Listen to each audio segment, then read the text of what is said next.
Welcome back, everyone. Normally this is the part where I say as we left off, but I'm not even sure where to begin summarizing the events of the previous episode. A lot has happened in a very, very short period of time. What initially seemed like a small quirk or flaw of the magic that sustains Ulcida's ring turned out to be something dramatically more powerful and dangerous, as opening Vengegate, the last of the remaining intact portals, let loose a burst of elemental energy. But that was far from the end of it. This is much, much worse than a swirling storm of evocations, as Citadel Altarian above was assaulted with all manner of nightmares. Animated graveyards full of corpses, demons shimmering in from seemingly nowhere, the Citadel's walls itself being assailed by massive, draconic skeletons, towering up to near the height of your battlements themselves. We fought a lot last week. And we, here in front of me, all survived. The same is not true for everyone else within Citadel Altarian's walls. Amongst your men-at-arms, the situation ranged from dire to mortal, as they were woefully unprepared to stand against such powerful foes. As we come in today, the group of you will have hurried to the southern rampart, quickly rushing to deal with the last of these skeletal constructs who had been temporarily walled away in a pocket dimension by Resme's magic. But not forever and not even for long, as you all rush across the whole of the Citadel from the northern front to the far end. He emerges from this magic, and where perhaps a kinder GM in a different day would have hand-waved the damage he may have been able to cause with even a few unmitigated seconds of fury, Link 1429 has redeemed a woe. And with that, the southern battlements of Citadel Altarian would lay next to you and the wreckage of this construct, both equally a mess of crumbled scree and bone. Before we pick back up, let's go around the table briefly and introduce our players today. We'll go this way this time because we've gone around the other way, I think both of the first two episodes, so start here. I'm playing Valentina Corvala. I am fully human. I grew up in Breachill, went off, got a bunch of training, and I'm back, and I'm incredibly confused about what is happening right now because I'm just sort of dropped in the middle of action. I'm not too worse for the wear. I mean, I did take a pretty good beating during the battle, but I did use battle magic on myself, or battle medicine on myself towards the end. So I'm like, you've treated the worst of your injuries. Yeah. And you were fast and agile enough to avoid much of it. Next. And I am a returning Whisper Elf, Esvesthar, who is currently covered in his own blood with various cuts across his protective armor, wearing a silver faceplate that comes all the way down over his nose and extends up above his head, and silver hair to his shoulders, just completely matted from all the exertion, and a very, very overworked composite longbow hanging loosely at his side as he's trying to catch his breath from this absolute nightmare taking place.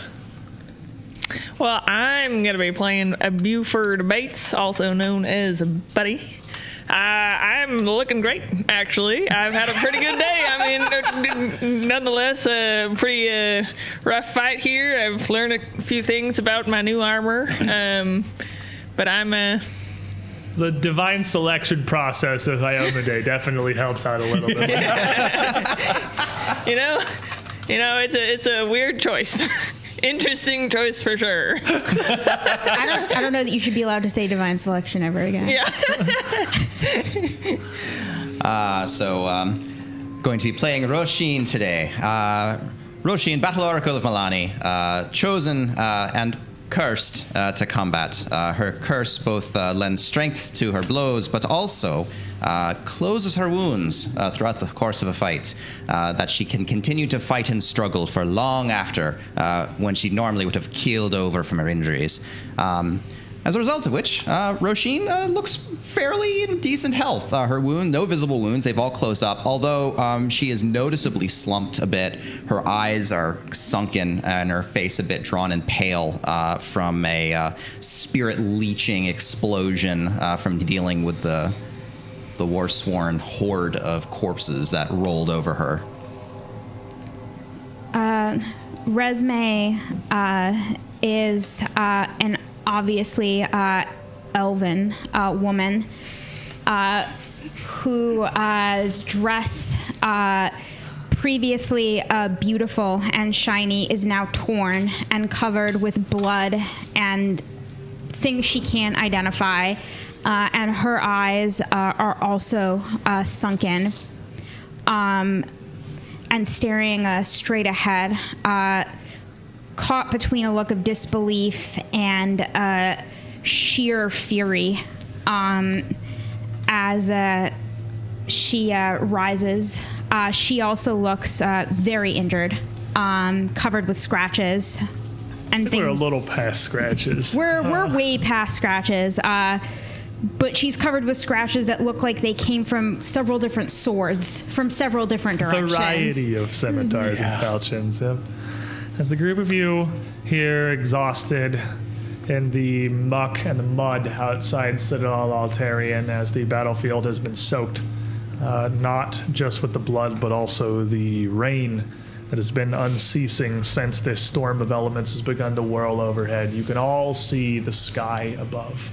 Still a rolling torrent of strange red and orange clouds crackling with lightning, spewing small gouts of fire, puffs of flame and strange green mists, shearing frost shooting out almost like bolts of lightning straightened or a small curve as they sort of arc to immediately melt before the heat swirling above. The rain pouring down, stinging a bit on your exposed skin, and particularly so in your injuries.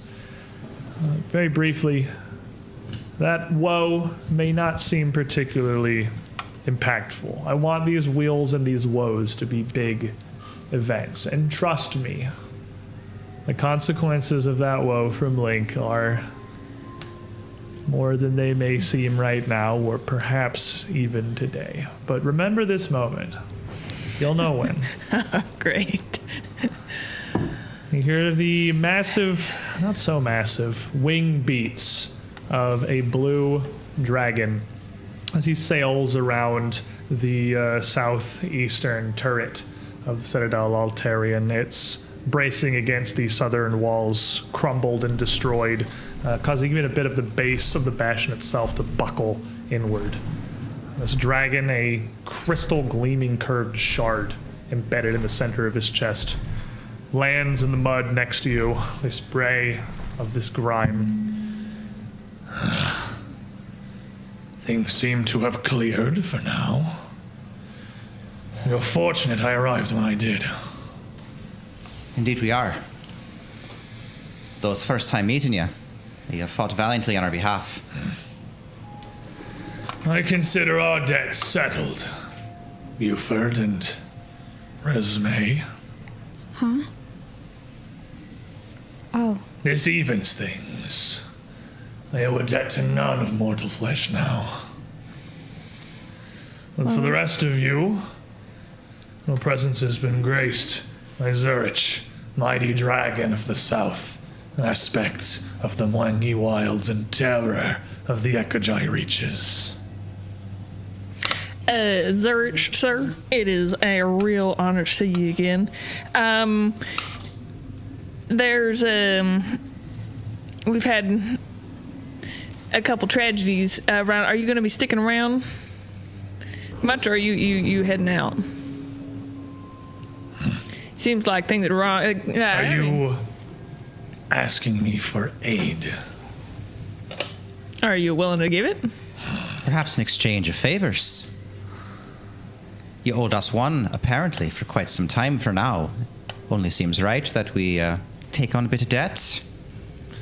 He turns and cranes his neck and looks out to the south, across the edge of the hill and down towards the town of Breachill. If it weren't for the storm swirling overhead, it would look like an idyllic oasis in the distance compared to the massacre up here at Citadel Altarian on Hellknight Hill. Then turns his eyes to the storm. While the eye of this seems to have shrunken for now, this black void at its heart no longer emanating forth with such hate, it is swirling and moving. You can see it inching its way south. I will render you what assistance I can.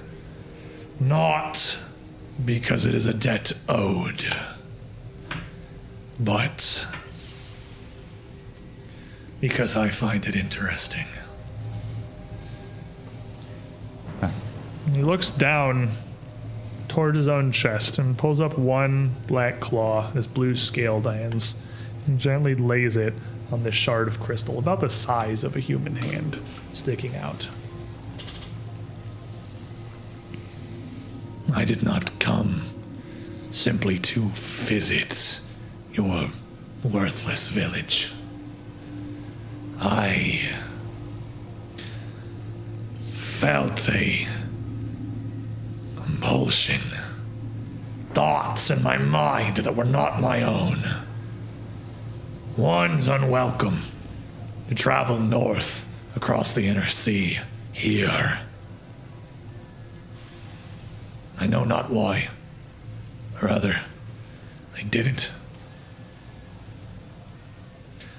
But coincidences of such scale are rare, if not impossible. This is connected, I'm sure, somehow. I think your ultimate forefather might be very, very angry with me. The same energy beats within my heart and my veins as pours down from the heavens above now. Though I know not why. I seek to find answers in battle. This is surely not over. Well, that's for sure. I think it may be just beginning. Then I will aid you, not because it is owed, because I care for your lives or your village, but because I seek answers to my own questions, and our interests, fortunately for you, align. I'm gonna lean over to Estes and be like, "You sound a lot like you, awful bashful over there about helping people out." I would strain to consider anything from a dragon like that help. Well, I would directly transfer that as help, translate that as help. Certainly, I'd agree with Buford in this case. I mean, after all, the wreckage of the of that construct over there partially responsible for him. So, Thank I you, believe sir. you, in particular, would have been in dire straits if not for my intervention. In my experience, weapons such as yours fare poorly against demons such as the one I slew. Don't consider me ungrateful, just consider it cautious. Well, seems we find ourselves allies once again, Resme and Buford. Hopefully this time you will lose fewer friends. And he turns off to the south, spreads his wings, shoots off of the ground towards Breachill.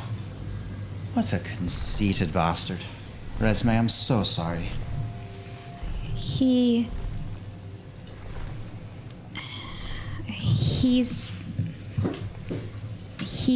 way scarier than you think he is. I'm not sorry about him or his attitude. I know you... Don't tell him about you-know-who, please. Of course not. It's not his business. I don't know if he'd help us if he knew what we were up against and who we were up against. That's why I didn't say anything. Regardless... About Tyrannus. Don't talk about it right now. If we start to talk about it, I won't be able to do what I need to do. And right now, a lot needs to be done. We'll have time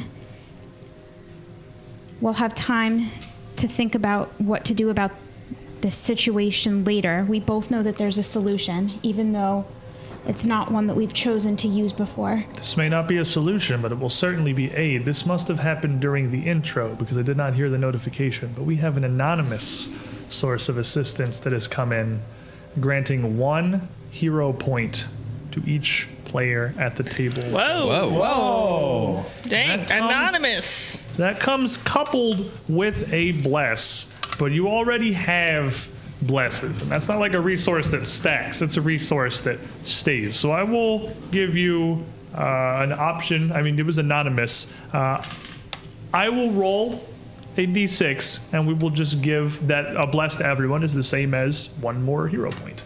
And I'll just give 1 more to one of you, largely at random, unless they want to reveal themselves in the chat. Oh, it was Kaga. It was Kaga. It wasn't supposed to be anonymous. Well, if you let us know in the chat who you would want to give a bonus hero point to, or if you want to bane me, I know that's not the same tier, let us know and we'll sort through it.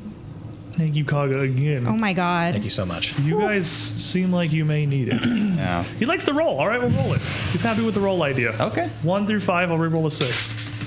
4 is Esphus. So Esphus, take an Esphus extra. can use the hero points, man. He That does. man makes use. He makes use of hero points. Thank you so very much.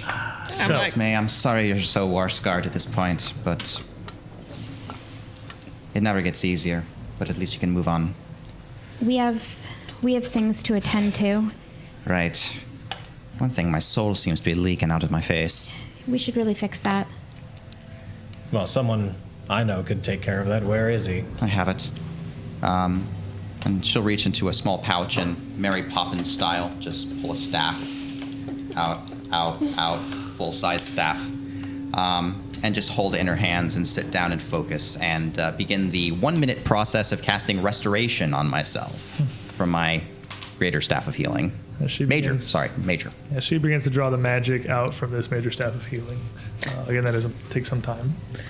Wait, you know someone who can stop someone's face from leaking out? Rur, where is he? What? You don't know? I don't know what. Well, both Rur and Dalrin have passed on. Didn't you see them on the other side? They died in the jungle. Please tell me it wasn't that thing that just helped us. No, of course not, or else we would have probably killed or tried to kill him too. But No, that was after. it's around the same time, kind of. But well, now wait one second. Whoa, back up the horse here. Isn't that your job though? You ferry souls one way or the other? I was not called to shepherd as I thought. Damaleth is a huntress. I was called to seek, find, and hunt. I was not a shepherd down any path, unless something didn't want to come willingly. That makes a lot of sense. I never really saw you much as a sheep herder. So did you? But no, they never made it out of Mwangi. We all almost died, actually. Buddy and I got out because of someone you never got to meet, actually. He's alive. He's back in one of the cities we came from. He's doing important things. He's nice. I miss him already. I'm gonna reach and pull Esvis, so we're head to head. Did you see my boy walk through there, Mike? A couple months back. You may not have walked him through, but did you see him walk through? You see him pass by at all? I was called to hunt, buddy. I wasn't called to lead. We're gonna keep this between us now. Bonnie won't hear about this. You're a shepherder, and that's what it's gonna be. All right. All right. That's fast. And I'll let him go back. I believe Valentina had a question. Yeah. What is happening? I'm gonna straighten myself up. Yeah, well, it's wild times around here. I know I've only been gone a couple of years, but this is not normal, right? No, not at all. This is not the normal thing. In fact, it's the first of its kind. I'm gonna need to track this.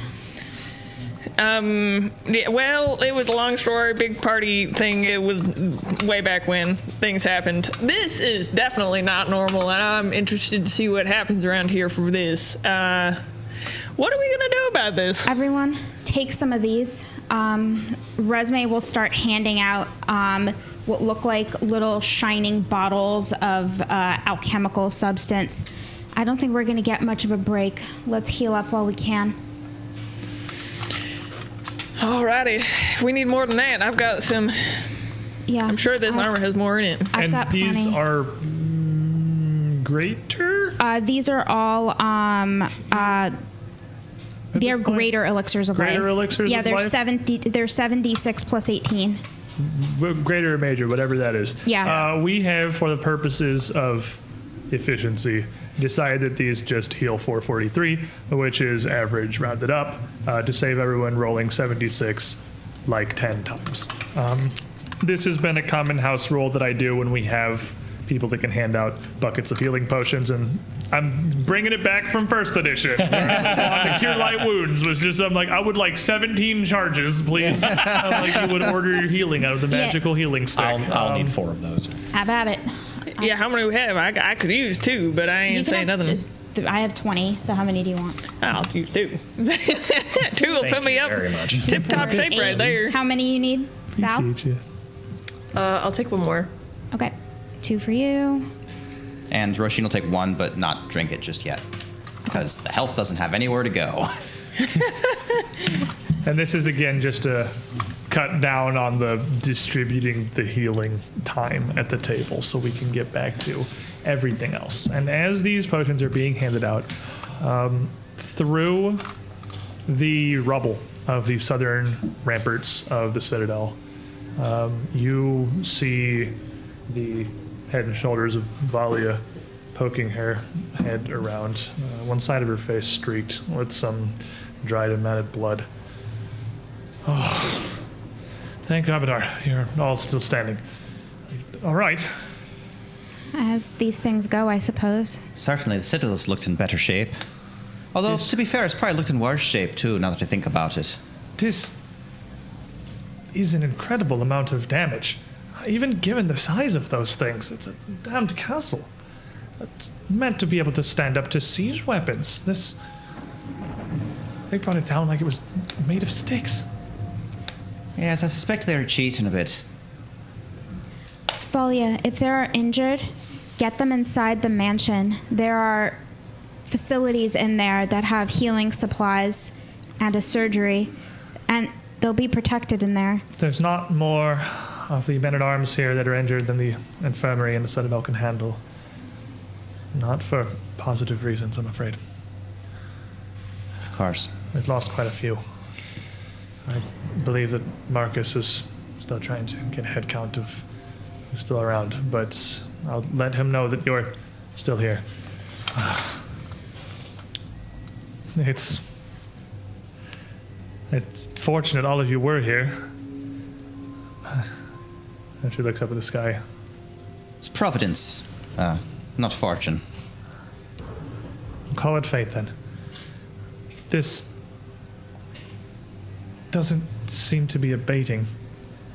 No. And I don't think it will either. It's going to sink its teeth into Breachill next, it looks like. We'll have to head down after it. It's, well, I suppose, moving about as quickly as any other storm borne upon the wind. If you don't hurry, it'll get there before you do. The tunnel. It's faster than going down the mountainside. Aye, a bit. Do we still have access to it, or is the way clear? Yeah, you'd have to check yourselves. I'm not sure how extensive the damage to the Citadel is. Could you go look? Sure, of course. And she would turn and it'd be gone, ducked back into the Citadel to check. Severin, I want you to fly ahead to the town and let them know what's coming. Well, me to do it. Fly out there by myself.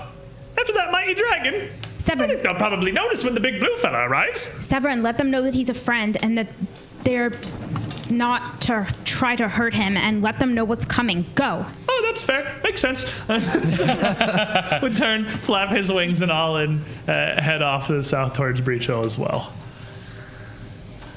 So rest you with a couple of potions in you, and the magic coming out of your staff there. So restoration has some nifty heightened effects to it, and my staff of healing can cast it at 4th level, and I have enough charges in it to cast it twice, which is good because each cast of a level 4 will reduce drained by 2. That's what you have. Which is what I have. And the second casting will also allow me to reduce a doomed value by 1, and the only reason that wouldn't work is if this doomed is permanent. So this becomes the question: is it? Your staff would be able to remove the with your 2 castings. My eyes get real Fortunately, big. you have not been saddled by a permanent doom from the burst coming out of those Warsworn. But it's good that you have exactly enough charges for that many casts, and that it removes exactly those number of things. Very handy, yeah. I actually have 1 charge left, which I can use for a level 1 heal. 9 health. Hey, that's enough to get somebody back up if we need it. I can actually also burn. That's called not dead. Well, I can also burn that charge and a spell slot level to cast something out of the spell too, because I'm a spontaneous caster, so I can do that too. So. Sweet. So wrapped up, it seems like haste would be pertinent. It would only take Valia a moment to return and report back that the trapdoor seemed to be intact, but obviously she didn't scout the whole tunnel. Let's go. So hard to find good help these days. If there's anything that's blocking us off in the tunnel, I can get rid of it. Very good. Well, surely I'll fit down there. I fit down there last time. I'm sure I can fit down there this time too. Your shoulders seem a little bit broader than last time. Well, but this armor seems remarkably agile. There is no one better at making an exit than Buddy. Oh, I heard about that This actually. man. Worst comes to worst, I suppose The I whole could always town has shrink heard you. about that. So the group of you move to the secondary passage. It connects through from the lower level of Citadel Altarian from the ancient Hellknight Sepulchre that is the basement level of much of the fortress. Making your way through the old crypts, you see a kind of interesting sight. Though you had fought against what clearly appeared to be massive piles of corpses clad with Hellknight insignias and scraps of armor meshed together with the bodies of Charuka and Boggarts, the three of you had faced nearly a year ago, these crypts are all still sealed. They don't look like they have been interfered with. They don't look as if anything is amiss. In fact, they still have the fine layer of dust atop their lids and their headstones, as if nothing had ever happened. But seemingly, you don't really have time to dwell on it, save for the walk through this secret passage back to the cellar of the Pig's Ear Tavern back in Breachill. The passageway is narrow enough that for much of it you would be moving single file through this little more than a natural tunnel that seems to just kind of wind its way in a much more direct fashion than the several switchbacking paths that make their way down from Hellknight Hill before merging with the main road, which would give you ample time and a quiet, private space, if there was still anything you wish to discuss. Actually, Sorry, before we left, could I have used timeless salts on Tyrannus?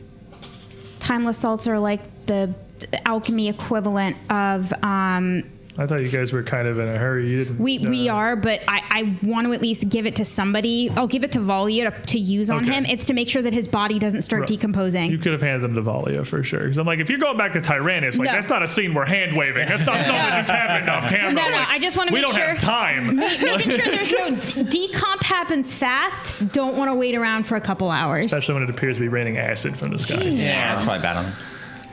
So, Valentina, you seem curiously competent for someone who'd just been working at the Breachill lumber mills. You said you'd been traveling about the whole world for a couple of years, getting some non-specific training, you say? Yeah, I've learned, if you've ever had a master who you made the mistake of acting competent around and Mark being and Solomar, confident, yes, I know exactly. you realize very quickly that talking yourself up is a great way to pile on the punishments. Oh, fascinating.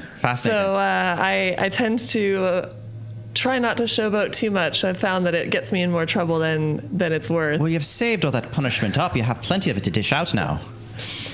Fair enough. You absolutely floored that skeleton. You flicked it with your finger and broke it to pieces. I mean, it helped a bit, but, that was pretty impressive. She used to. Oh, you were there. I mean, she I was. flew out of the thing. I saw her just disappeared over the wall like she could fly. It was impressive. Quite amazing. I've had a couple different masters over the years, and Did you brag to all of them, or what happened there? I would have thought you'd learned your lesson after the Yeah, first my time. goodness. the problem is I'm not so great at hiding it in my eyes. Even if I manage to speak humbly, they can see me feeling confident. So Well, there's only one solution. I had- You have to just own it. Oh, for sure. So I had a master who shot flaming arrows at me until I learned to jump out of the way of them. So that's where you would have seen a bit of parkour happening. at the Now top of wait the, here one moment. I have had many flaming arrows come in my direction. Yeah, I have to say it's quite a familiar sight, actually. Not even once have I jumped more than 2.5 feet off the ground. Usually they just think that- hit me, actually, is how it usually works In out. fact, that exact thing happens. Oh, I got hit. You learn to stop getting hit after a while. They just don't stop coming. Well, And the flicking trick, that comes from being asked to flick a board all day, every day, for about a month, No. until the board breaks. These stories, you have to embellish them up a bit. You're trapped in a stone sarcophagus and could only move your hand this much. You have to flick your way out. Come on, you have. It's not just I was flicking a As board for 2 Roisin months. shares some of the best of her storytelling traits from her career as a fortune teller. I want to take a moment to thank some of our sponsors before we arrive in Breachill proper. Hopefully before the storm. We're going to be very shortly coming across the Arkenforge, but I'll do them last, and then we can do them with the scene transition. So I'll start from the bottom here. Norse Foundry has been providing our fantastic, fancy metal dice for what feels like ever now. They have been partnered with us for a very long time, and I am super happy with it because their dice are freaking great. Our discount code also applies on literally everything they have on the website. If you want to pull a couple of dice in that little tray right there. Oh, he switched over. That was the one that I was looking at. He's going right. It's okay. Eldritch Foundry, similarly too, we now have the squad painted up here. Yeah. And I Thank you, will Nick. have to wait until later social media posts for you to truly see how fantastically freaking detailed these models are, both in the actual sculpting from Eldritch Foundry and in Nick's freaking paint job. Holy crap! I'm rushing around.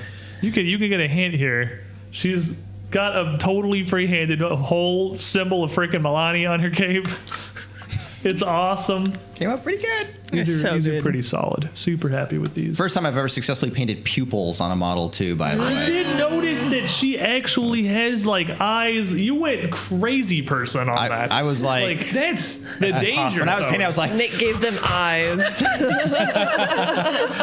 Tink. All the ambiance you're going to be hearing, these sound sets as things progress today, are provided by Sirenscape, which is like, I don't know if calling them the underdogs appropriate, but like I'm continually blown away with how much they add to a game, because the sound effects and soundboards just sounds like, okay, you've reached the point of ridiculous. You're too invested in your card game, but it's so much. It's really good. Gets you. It's so much for just immersion for you guys at home and for us at the table.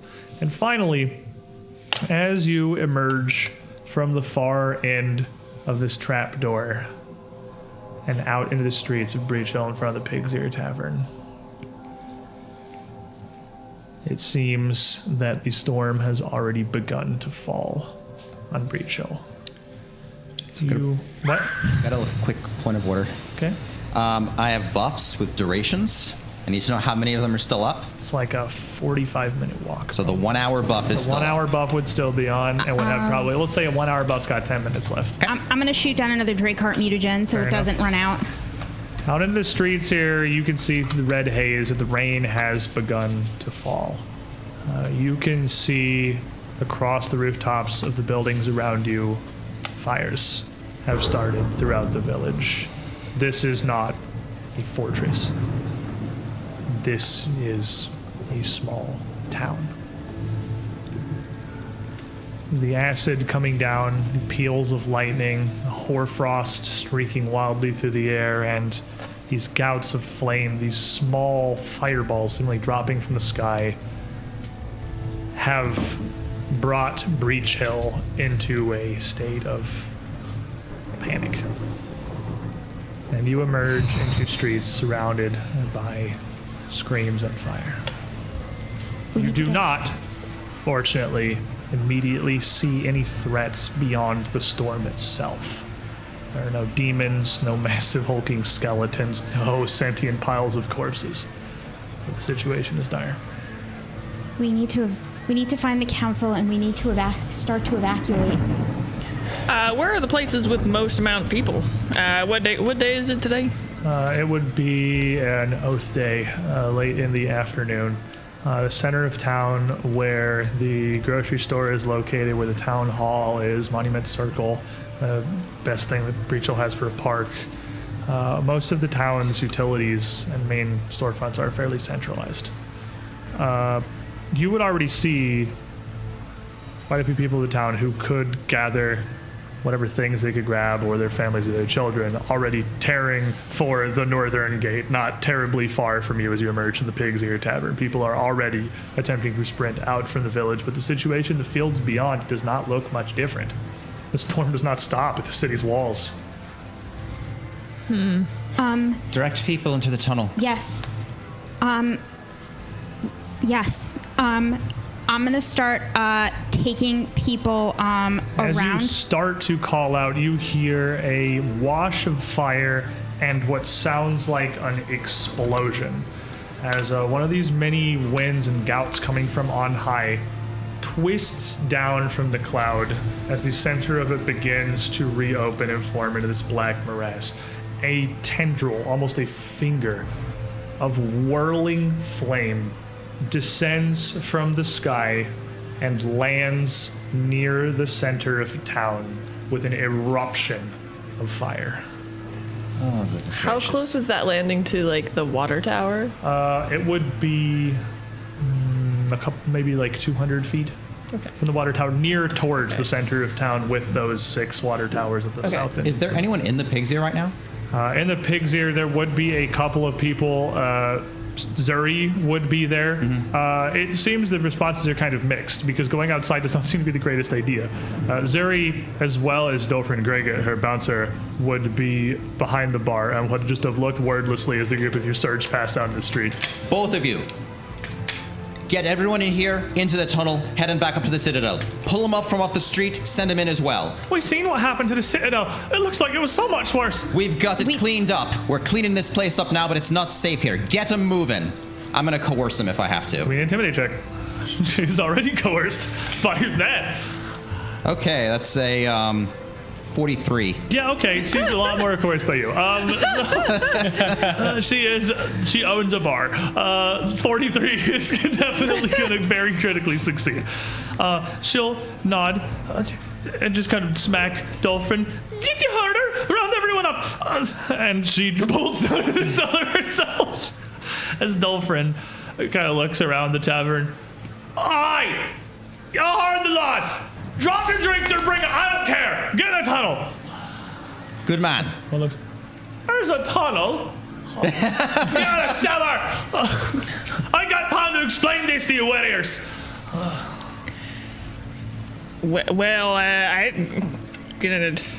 Should we head over As to you head out in the middle of street, town? you can see center of clearly a massive fire has formed where this tornado has landed. And I was pulled back up right now. That shines taller and brighter than any of these other smaller blazes within the town.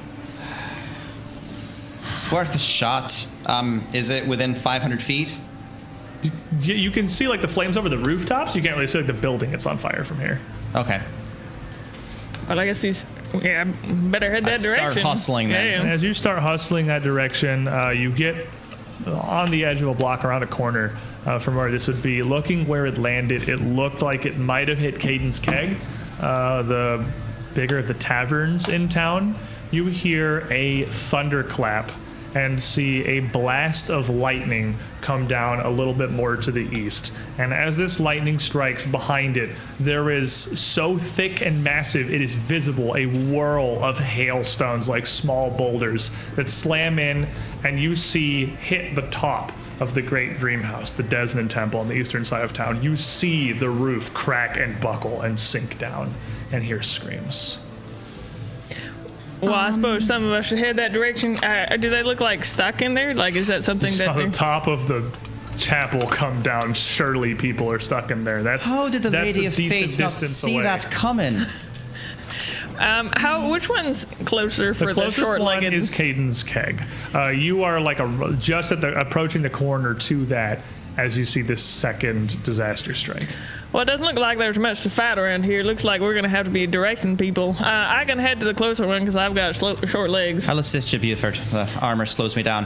It really You're out of does. speed. Do you think you can handle the dream house? Yeah, let's do that. Let's go. Resume, All right. whatever you can. Why don't you stay with me for now? This is an initiative. This is just from me organizing. Buford, Esphis, and Valentina are immediately taking off towards the dream house. Yes. Yes. Alrighty then. As we're walking out the thing, I will either try and direct people to the bar, or out of town still is not the worst idea ever. You can Not in shout town. down some of the panic in the streets as you move by and direct people a bit, but panic's a powerful thing, and your focus as you come around the corner is to Caden's Keg.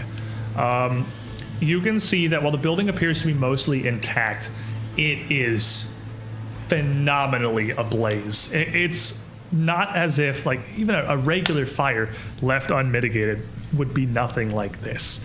It is an unholy font of flame that is just bursting forth from the windows and ripping up into the sky, now forming a massive, thick column of smoke. You can see the doorway of the building is completely choked with flame. Several of the patrons from outside that were sitting around enjoying evening meals on the porch are trying to scream or reach to the windows at the people trapped inside, but can do nothing against how powerful these flames are. You see one of them, particularly brave or particularly drunk, has even already taken some fairly severe burns and is laid out in the grass with a couple of his friends tending to him. So the interior of the building at this point is on fire, even though the roof was the first part. Like this Yes, building is this flame just went right and the through it. whole bit. Like again, this is not clearly, immediately, visibly, not a traditional fire. The three of you that are there, what do you do? Didn't you have elixirs for this? I'm going to bull rush into the building. Oh boy. While you figure this out, Buddy sprints in the building immediately. And as you just rush into the fairly open floor of Cadence Keg. You can see that the fire has taken very strongly to the outside of the building, but once you get through this kind of outer layer, it is, no worse than a regular fire is a really low bar to clear, but no worse than a regular fire on the inside. Some of the bar itself is catching and some of the tables are set, and you see most of the patrons that are inside what looks like are 3-4 dozen people that were in. This was like peak dinner time. Are huddled around trying to do something about the flames and stop them from spreading inward. What do you do? Well, don't worry about those damn flames. Y'all get out of here. What are you doing? And I'm gonna, like, almost as a blessing, these are innocent people around here. We need some help. Is there like a wall or anything that is a building. An easier way? Are they closer to a different wall than the entranceway, or can they just walk out the front door? The flames are particularly severe in anything that could be useful as an exit, where they can reach all the oxygen of the outside. And the interior is already hard to breathe, even though it's not choked with smoke. The walls of the front, really the back of the building, around the kitchen, are just solid wood and stone. And while it's hot back there's no immediate fires back in the kitchen. That just seems to be an intact wall. Well, that looks like prime opportunity right here. I walk over to the wall, put a hand on it. I can't believe we're doing and this again. I glare so hard, this evil eye I'm giving the wall. I'm like, don't make me do it. And the wall becomes a door. It like shudders a little bit, kind of making a buddy-sized outline. Perfect door all the way through this, and I'm going to use what's this called? Major Insistent Door Knocker. And perfect door is going to. Oh, that's an actual item. I thought you were just like, I'm beating a crapping hole in that wall, and you just went. I don't even have to. I just glare. I'm like, you better not make me. And this door just like appears, and I can just open it right up. Intimidates a hole. You better not make me. The wall. And you're able to get 9 people out through this doorway before the flames from the outside wash over it as well. While Outside. he's doing that, Resume starts casting out with balls of gelatinous force that expand themselves into walls. I'm going to start putting up walls of force to block out the fire from getting into the room to try to give people enough of a shot to get out. Now, some of the fire may have gotten down some of the walls, but by cutting off the main source of the fire, which is the roof, it blocks physical effects from passing through it. So if it blocks physical effects, it's going to block fire. I think this would be a crafting check, because the problem's not the application of wall of force or how effective it is, it's where to put it that would be the most useful. So we make a crafting check, and I'm going to give you +4 for using the walls of force. Okay. I can't believe I got to use the door knocker. I've been saving that. I was like, this is gonna be the best. That's a 19 on the die. Ooh, that's gonna be 53. That's pretty good. With a 53, a couple of walls of force are able to separate the source of some of the flames burning and some of the front windows from the windows themselves, allowing 7 more people to clamber out before there is a resounding pop and fire surges in from a different direction over the window once more. Rasheen, this is all happening. Right. So she's been kind of watching this happen, and it just seems it's not, this fire isn't a normal fire. This has consumed the outside of the building, and it's almost gnawing on it like this angry beast. And she sees people come out, and then the fire almost blocks their way predatorily, trying to keep these people trapped in.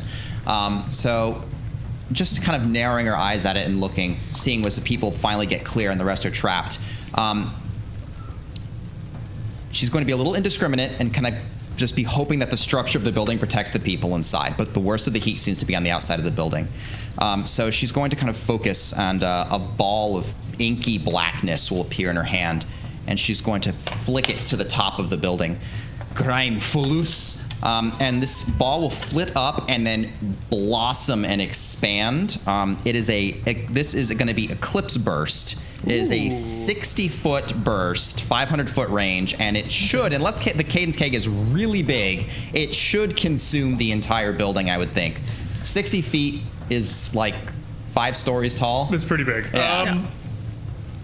But as your... And that's a bunch of cold damage. Your magic shoots out against this. It's a very powerful spell, but as you surmise, this is no normal fire. Give me your spellcasting school is religion, so a religion check. Take a +4 for using this potent spell as well. It's a 41. 41 is a regular success, which is not going to allow anyone to escape right this second necessarily, but on the inside, as Buddy's shepherding people to the door, and I imagine still inside as it's watching over flames again, you see here this massive, what sounds like another explosion, this huge crack of some of the rafters of Cadence Keg starting to give way, before you see the fires back and abate just enough to stop this from causing any further harm right now. Meanwhile, Esvis and Valentina make their way over to the Great Dream House, a building with which both of you, I'm sure, would be familiar. It's a temple of Desna with a great open courtyard. But behind it, there is a traditional chapel and worship areas, as well as several dormitories where the small number of priests and clerics in the cloister live. The main circular domed roof over the primary chapel has come down, and it has collapsed with a spray of ice, tumbled off of the stones on the side of the building, and smashed across the courtyard. You come into a very similar situation. There are a great number of people trapped by this roof and the rubble that has come along with it. What do you do? I want to use lift heavy object, so I'm going to grab the Use lift heavy object. Yeah. Okay. I think that's just called I'm going to pick stuff up. So I'm gonna grab the piece of roof that looks like it's blocking the most people from getting out. Either are the people trapped under the roof, or it's in their way? The roof has come down and kind of cracked, so there are a couple of people that are trapped under it, and a few that just don't have any viable exit. Okay. As a lot of the damage to the building itself is in a much worse state than Cadence Keg. Right. So give me an athletics check. Yeah, and I get a circumstance bonus because I'm wearing a belt of giant strength. Oh! To lift things. Holy crap! The belt of giant strength bonus is getting used. Yeah, It might be the first time in the history of Pathfinder 2nd Edition. Not very good. Let's see what happens. So add that, right? Do I add that? Dungeon speedrun. Thank you for those gifts. Oh, athletics. Okay. 40? 40 is a success. As you lift this up, I am not hearing these sounds. I think I gotta turn the sounds on. I redid a bunch of our notifiers, and I'm big to just look at this more often because I'm not hearing them go off. $20 came in from Charuka Assault, which sounds bad, but it's a hero point at the Pro Painter. Oh, thank you. Armageddon's He totally canceled. deserves it. Armageddon Nick, is yep. canceled. We're working on it. Yeah, we're working on it. Also, Take Nick that. totally deserves it. He's the best. Oh, thank you. Yeah. We're canceling the apocalypse. But as you lift and your efforts, you are with this giant strength, but I would say you are strong enough that you can lift a huge shard of this full domed roof that is laying over the entrance, which Esvis watching this is like inconceivable levels of swole. Yeah. Just remembering this young woman starting adventuring days, now lifting something that is quite literally like 2 to 3 times her size to get out of the way. Just At least. Well, yeah. What do you do? Esvis is going to attempt to see if he can acrobatics his way up to where the roof has collapsed to see if he can get a better vantage point and see if he can try to like maybe guide people around through the elements, because this if I'm remembering correctly, this hail is basically torrenting down the courtyard and whatnot. Yes. So going to try and do an acrobatics to get up, and then once I can get up to it and get a better vantage point, I want to try and see if I can use a survival for leading them through the elements safely. I'll take a survival. Give me a survival check. Okay. You've sold me. So being used to hunting things on multiple different planes, have to be ready for multiple types of nature. Like, about a gig of hailstorms. Pretty much. Yeah. It happened. Here, specifically, right now. Right. So that will be a 38. 38 is a failure, but 39 is a success. Hey, bless it. Take that bless. Bless, good sir. Thank you. So cash that in. And with Thank your you, Fellowship. I think that would assistance, as you're directing people around between you and Valentina's strength, what has happened here at the Dream House is a much more flash in the pan devastation. This building has collapsed. There's no like omnipresent threat of fire here. There's not people that are still trapped in here. You either can get them out or you can't. With your efforts, in a matter of moments, most of the 15-ish people that were in the Dream House do manage to make their way out. 5 do not. And as who is left gathers in the street outside of the Great Dream House, regardless of the storm raging and the acid rain coming down, the two of you coordinating in the ruins to see if there's anything else you could save. This hailstorm surges across the building again, and I need a reflex save from each of you. Okay.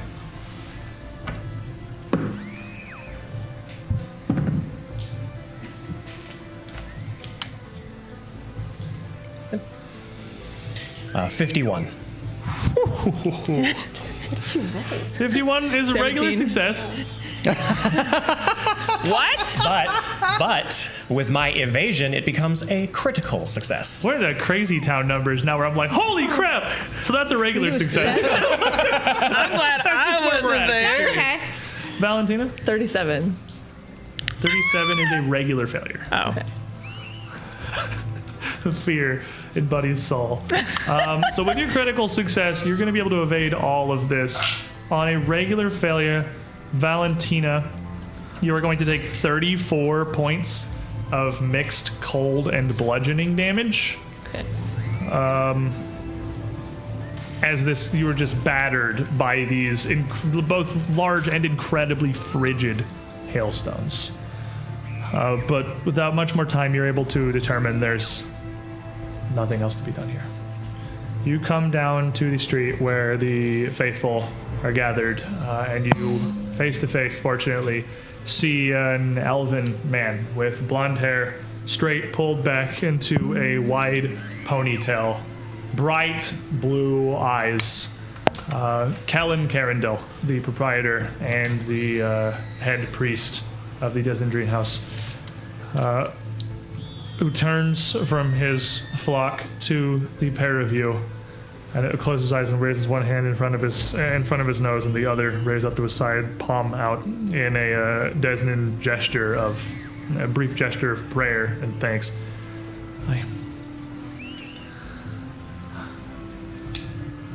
Thank you, both of you.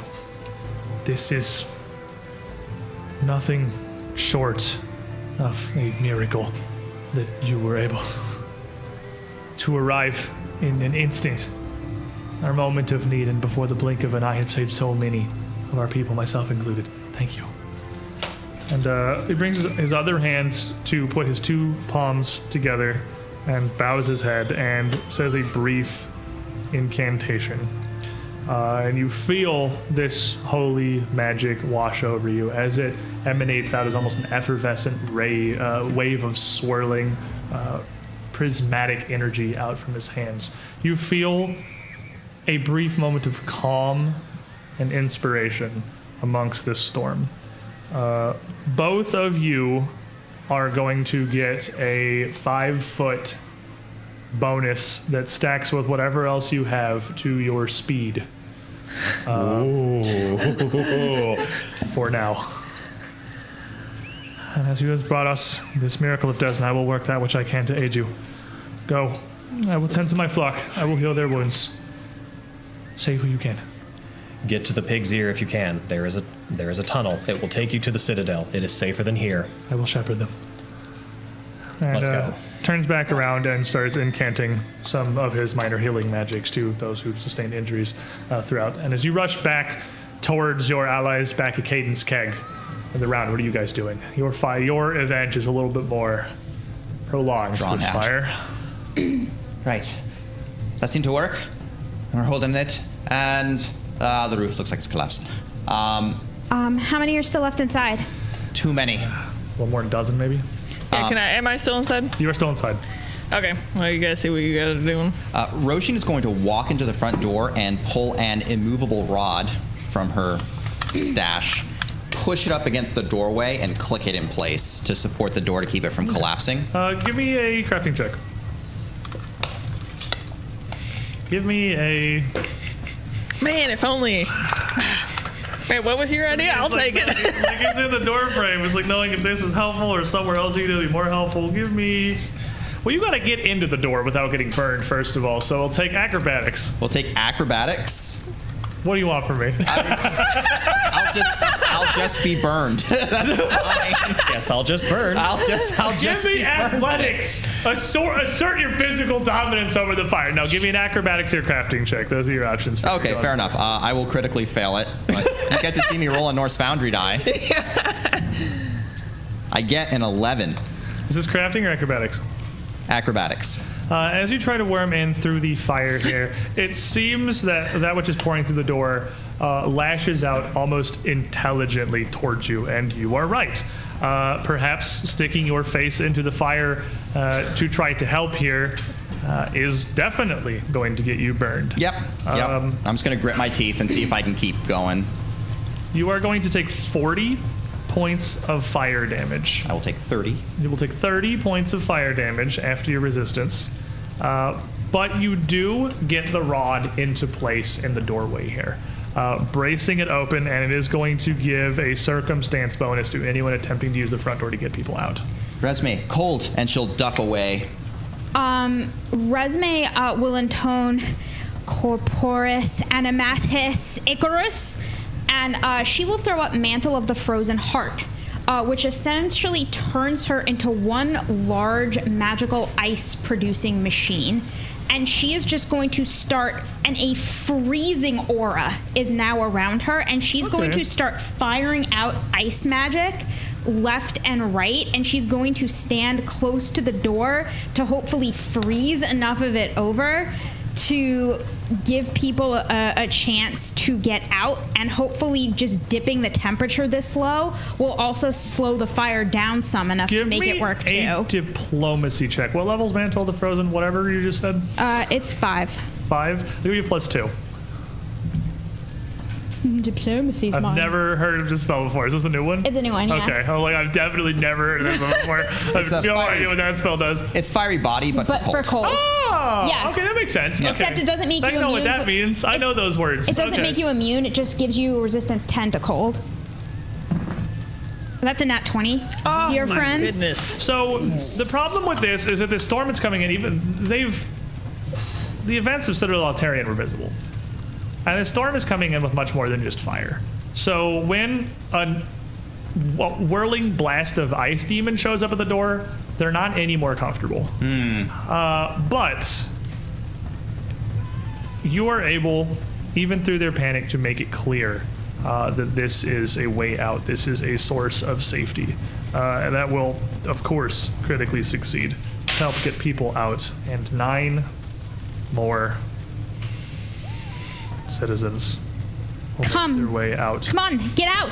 Get out! Buford, as you are inside, you can see, you hear cries for help, and head back behind the bar and see Bryn, the proprietor of Cadence Keg. Her name is Bryn. Bryn Taith, you'd know her. Yeah. Bent over a pair of patrons who look to have taken they've both taken some severe burns, but one of them has also been impaled through by a fairly large shard of wood that had been knocked loose from the seat he was on when this all started happening. Whether it was by the fire or just the ensuing panic is unclear, but they are too injured to easily make their way out of the building themselves. Bryn is doing what she does best. She's dealt with bar fights. She can bandage him up a little, but this is beyond her. I reach out. I'm going to grab I only I could hear it. There ain't no better time than now. And kind of see what my armor is going to do here, as it seems to be a direct connection over here. And it will actually, as I lay my hand on the person, the person who has the thing, the pike, what is it, the shard in them, I will kind of lay my hand on it, and it'll kind of ease out, and they'll heal for quite a bit. They feel remarkably better. And as I see, lay on hands, yeah. Two. There's 2 people. Can you lay on hands 2 people? No, well, I could if I did it twice. Okay, that's what I was asking. Is it the one looks impaled and the other one just looks injured? Very burned. Very burned. Well, and then I am going to pick up everybody and go, hooey. And then give me that athletics check. And the shepherding is a very strong word here, as they have no choice. +2 for the lay on hands here. That is going to be, that's not the worst. That is going to be a 39. 30 plus 2, 39, 40 will regular succeed. You are able to scoop up the 3 of them and one other person who happens to be nearby. There was a person hiding behind them. I didn't see them. They're smaller. just grab them like that collar, easy, and bring a group of 4 people out. And as you carry them out through the front door here, you hear another resounding crack as a part of the roof buckles in with a spray of fire and sparks. At this point, Esphus and Valentina, with their ridiculous speed, would be coming into view around to help the group of you. But Resme and Roisin in the doorway would have another problem. Again, this storm would lash out, this time with a forked blast of lightning that seems to surge over the pair of you in the doorframe as you try to help usher citizens to safety. I need reflex saves from you too. A red light in the shape of an eye will glow on Roisin's forehead, and she's going to look up and dodge away almost before the lightning strikes. That's going to trigger my foresight reaction. Solid. I can roll 2 and pick the better one. I'll take that 13 over that 9. Probably good. It's a reflex, you said? Reflex. 40. 40 will fail. Okay. By more than 1, unfortunately. Resme's not even trying to get out of the way. She just knows she's going to take it. Such is life. Well, at 1, there you go. Well, we're not doing that. We're going to use a Do not succumb to fate. Say things like that. Resme closes her eyes. Resme closes her eyes and breathes in again.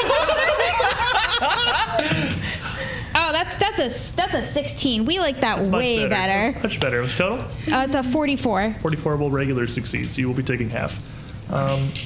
Total amount of damage is going to be also exactly 40 points of lightning damage. So that's half. I have electricity 10 resistance, so I'll take 10. Exactly. Correct. So you are now also here on Scenic Cadence Keg. There are still, Buddy would know, a couple of people left inside, maybe 5 or 10. You have gotten most of the people out, but there were a few in back rooms that couldn't make it to the window that you couldn't pick up. You've gotten Bryn out. There are a couple of patrons still kind of spread through the building. There are people. They're in the the back gambling room. We'll need to get those out. I don't know why they're still in there. Actually, they should have gone out and through the window. Fire's probably covering it. The thing has a mind of its own. Well, I can. Can I see them? No, they're on the backside. I'm going to lay these people down gently, a little ways away. And tend to each other. Well, I guess I'll do battle medicine. You guys figure this stuff out. These people are looking pretty bad. Hopefully they can get moving real soon. Okay. You're using battle medicine? Yes. Okay. Just on yourself? Or you didn't take any damage? No. On the I healed one guy, and the other guy's burned. So I can try and put some... Yeah, make me a medicine check. Okay. Is this a non-trivial encounter? No. Well, not for you, because like, you are only taking damage because you basically threw your face into the fire. Like it's not enough to kick on your. Did you just kill him? Wasn't sure how much of a hazard it was. Raining lightning on me. Are you about to kill him? I can't remember exactly. I've got really good medicine. I would really like this to succeed here. Kaga the Goon here would really like this to succeed. The Goon works too, probably. The Goon. It's close. The Loon the Goon. We're gonna try that again. A different salve this time. Oh my goodness! It went from a 3 to a 1. Do I kill the guy? Well, as you're tending to him right on the outside here, as this bit of the roof collapses, the flames surge out from the front door as blast catches you and the people you're trying to work with. You take 15 points of fire damage. Okay. Both the injured patrons and Bryn Taith get blasted by the flames as well. And they are not nearly as sturdy as you.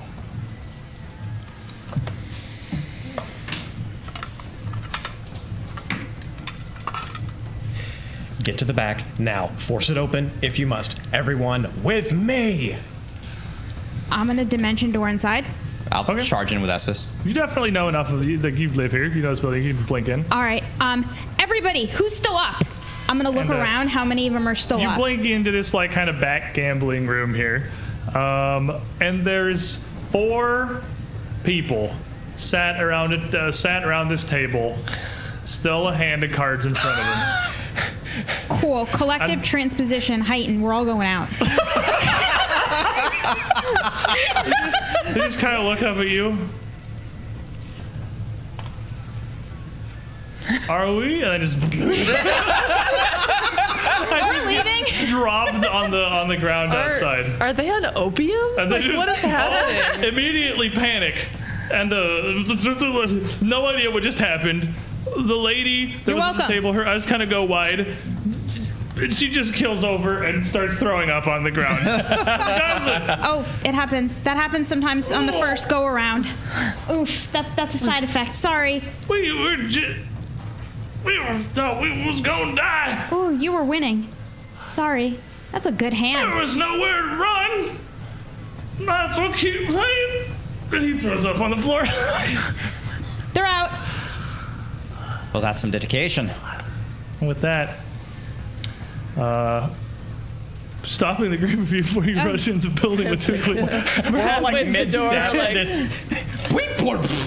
He had 4 nights of staves. It That's was a like, damn shame. turn around and run out the other direction. You back out and clear everyone a decent distance from the building. I'll get my movable rod later. Just moments before, with another burst of sparks and fire, the roof buckles inward and collapse. And you see the walls of Cadence Keg tumble in as this is almost incinerated in an instant into just a heap of timbers and stone and one door frame with an immovable rug. As it should be. Worth every penny I paid for it. But you got 30 people out of the building before it came down. 30 that certainly almost none have. None may have survived without your intervention. Where are the children? I don't think there are any children in Caden's Keg. No, I meant where Raz was teaching a whole bunch of children in the school. I think Raz can handle it. Good point. At this point, you see another manifestation come from the storm overhead. The eye of this grew well and truly open once more. You've seen these little bursts, these sparks of flames, these little hands of fire come down and land on some of these roofs or grass and catch it. But this is larger. You see it's like a solid mass enwreathed in flame, streaking down like a meteor from the clouds above. Oh, you've got to be joking me.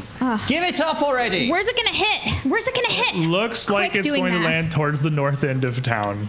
But as it comes down, the streak, a comet trail behind it, curves a little bit, and the meteor strikes just beyond the northern gate. Quick. All right, more running. And as you go to run toward it, you see what looks not like a fire, but like a strand, almost like the vortex that had come down before, but more cohesive, more solid of fire, unravel and flick up into the sky before lashing back down. And you hear a voice boom out over Breachill. Come and face me, champions who would meet your end at Targozoth. Right, we're on our way.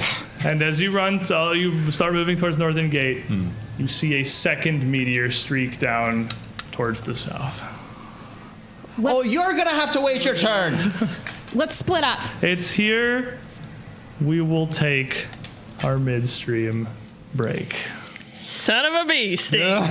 Just call me danger-prone Daphne, because I just said let's split up, gang. The same chaos that had consumed Hellknight Hill and the Citadel spreads throughout Breachill, and now, too, it seems the demons are at the doorstep. We're going to take a break. It's going to be about 10 minutes. Feel free to stand up, stretch your legs, grab some snacks. Thank you for all of the support so far. I have an interesting bit of support from the chat when we return. Balls of Gelatinous Force is coming in. We'll save that one for the return. But don't go like too that far, word. everybody. You made it up. We'll be right back. Yeah, good You point. started this. Welcome back, everybody. To the City of Ashes. The City of Ashes. Stop it. You manifested evil once already. Stop. You poked the link. What else is new? Oh boy. This is a bit of an opener for a book, I think. This is welcome to High Level Tabletop, everybody, where the book starts and your hometown gets a tornado of ice and fire and lightning and acid and poison Sounds about right. unleashed And on it. demons, It's apparently. full of demons. Yeah. Demons capable of single-handedly breaking through entire castle battlements with their fists. So it's a lot. If we weren't already high-level adventurers, this would be perfect rogue backstories. Fair. It wouldn't be True. very heroic. We'd be leaving. We'd be leaving so fast. So many protagonists are being born this day. You had to say it, didn't you? Everyone who survives is going to be at least level 1. Yeah. This month's call for heroes is living. And it's everybody at the same time. But as we left off, a meteor had landed outside the northern gate of Breachill. If you were able to save most of those trapped within Caden's Keg and the Great Dream House as great devastations wrought those buildings, you started to sprint over this direction for a second meteor to come down in the south. And as Resme suggested that this seems to be, you might notice a recurring theme of more than one front to these battles. Might have to split up. You hear a landing, a heavy landing atop one of the roofs next to you, and the grating of claws on stone as Zurich alights on a rooftop nearby. One of his wings is folded back low, a massive gash cut through the membrane, and it looks like he can't really lift it very well anymore. A blast seems to have removed several of the scales along one of his shoulders, and he looks down towards the group of you. I would advise against that. It's a Balor. It'll be all you can do to face it together. It's a what? But there are two of them. And balls of gelatinous force is tipped for a wheel. Here. As he grits his teeth. Oh, I can't stand against him. But I'll do my best to hold whatever's in the south out of your little village. Thank you. Focus your forces. If you can't end a Balor, nobody here can. We'll take it apart. And he- Krasach, and a healing magic will start to knit his wing and heal his scales back. Okay. That's going to be a level 6 heal. I may have a brace down here as well. If you come down this direction. Let's see, 7, 12, 12. If you want to hand it to me, I can just jump up there and give it to him. 23, 23, and Pretty sure I have to. He is do the already battle medicine. launching I know battle medicine. off 72 health. He's already launching off the roof as this spell comes through, and you see him jump and almost kind of stagger a bit in the air as he tries to beat this one wing, very raggedly, very labored, as his magic from Roshin wells up and pulls together the membrane of his right wing, and he flaps it a bit, and this lopsided launch steadies itself as he soars off towards the south end of town. Good job. So with this wheel, anybody who feels confident in not rolling a critical failure can attempt a religion check to identify what the heck a Balor is. But if you are at least trained in religion, you will have at least heard of them. Balors are archdemons. They are the most powerful, rank of demon in the depths of the abyss. The only thing above them are gods. Well, surely can't critically fail twice in a row. And Roshin will think on it too. We'll start with Roshin. What's your religion modifier? My religion right, you're modifier right. is a plus 28. It's 28. You would know that they are incredibly powerful demons of fire, but nothing beyond that. Okay. Buddy? I'm only at 22. So, I 22? mean, I don't know. I rolled a natural 20. I thought you were going to say natural 1, and I was like, I wouldn't tell you I rolled a natural 1. I'd just tell you what you knew about Balors. But I will tell you that Did you know they like cookies? there's these little blue flowers. Shove it. We call that a callback. Yeah. So you would hear this name, and even as Roshin is thinking, you would get a glimpse of divine inspiration in your mind. This isn't something it comes straight through my cowboy hat. This isn't something you should know, but you get a vision of a massive beast, 12 feet tall, enormous, spined, bat-like wings, curved, ringed horns mounting his head. His red skin gripping in one hand what must be a 9-foot-long, spike-faced, saw-toothed saber. And his other, an incredible, enormous whip that appears to be of pure flame. You see this creature, and you understand that it is not just a massive and potent demon, it is a supernaturally and exceptionally skilled demon. Balors are no simple coincidence of fate. And you would get a vision of his whip lashing out and pulling a shadowy, formless figure towards him as he opens his mouth and consumes the soul out of them before dashing them upon the floor. You would see a twinkle of shining armor as a hero, lance in two hands, lunges forward and plunges his blade into the heart of the Balor. He throws his head back, silently screaming, as even in death, his body obliterates in a ball of flame, vaporizing the champion who had killed him. Yeah. This is gonna be bad, guys. This is what a Balor looks like.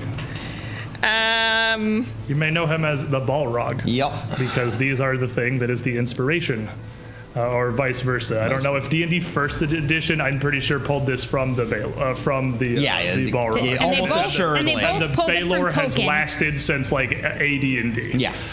This is an old boy. It's a Balrog of Morgoth. There it is. Well, I tell you what, boys, we got some work to do. I guess. Well, Will this stuff help? It's silver sheen. that Devils, demons, it might actually. That don't tell me nothing. Pour it on your sword or your weapon. I think it's supposed to help against demons. When we get to the gates, it could actually. I'll take one of those. Thank you. Okay. And do you have Well, any more of those little healing potions Yeah, of yours? Those sure, lovely. tons. 2, please. Yep. Here, take this. Put it yeah, on your sword. Here, I'll pull this over. I put it on my whip, I guess, and then give it over. You probably have your things over there. It's just, I will look down at the charred bodies of the people I was trying to save, and I'll look over to the man and be like, "Dad, I'm coming for you." Very intimidating. He probably feels it from here, actually. Shiver runs down his spine. Like Yeah, shiver runs down his spine. He's like, "Oh, I know." Like the wall felt it. Yeah, just like that. He now has a Call door that a handle. callback. Yeah. So the group of you rush towards the northern gate. You emerge out into the road heading north, the road that leads up to Citadel Altarian. There is no immediate visible sign of the Balor, but you can see his influence. Much like when the firestorm had descended upon Caden's keg, you see flames licking up from the tree line, a wide, admittedly much thinner pillar of smoke drifting up and being blown away in the frozen winds and hailstorms of the still whirling hurricane above you. The road proceeds into the tree line after maybe 200 feet before it whips away to a river crossing.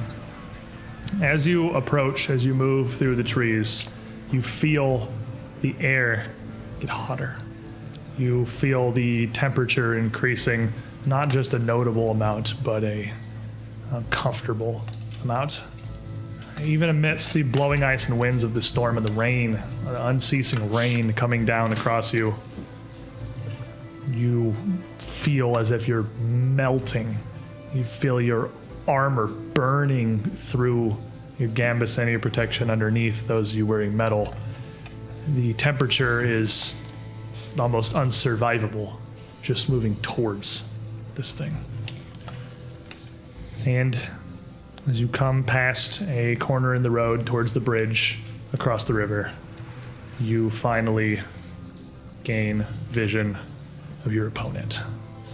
This demon, maybe 12 feet to the shoulder, his wings another 8 overhead, simply seemingly waiting at the far end of the bridge, sword and whip in hand. He sees the group of you approach and raises his sword up in the air. It has been too long since I have been properly challenged. I only ask this day that you stand worthy as you die. Droquar. Krogach. Allegro. Come, champions! And he takes a step forward.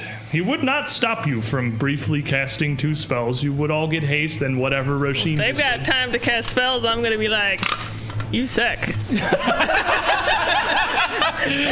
That's a level 9 heroism, as I need to take him seriously. That's foresight again. I could have cast those on the way up, because they last like an hour. Okay, yeah, absolutely. You would definitely know that you're coming. And then Unfamerige and her crest of Milani will explode into a whirling storm of scarves around her, with the aptly named spell Whirling Scarves. Whirling scarves. What's it do? It makes your scarves whirl. It does. It also gives me concealment, but against ranged and melee attacks, which I have a feeling I'm going to be seeing an awful lot of coming my way.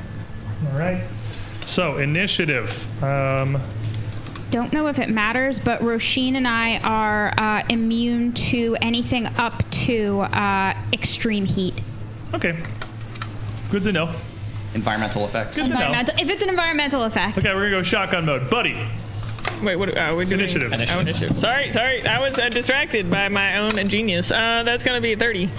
30. No, I'm assuming the exploration activity wouldn't matter here. You for, would get scouting. Scouting. So okay, so everyone gets +2. For You my, know you're walking up to a Balor. I You definitely have didn't scouting. count that in No, I don't mind, have- so Okay, yeah, so I'm everyone glad that gets was a thing. Okay, yeah, everybody gets a +2 for the. Roshin. This is the order that my stacked initiative tokens happens to be in. 40. 40. It's 10 higher. Resume. 51. 30, 40, 50. Okay, so we'll just have like these are the anchors at either side of the end thing here. You suck. Tipped 40. Buddy said it. Nice. It's a wheel, I assume, with the 40. Esvis. 50. 50. And Valentina. 46. 46, right in the center here. The Balor.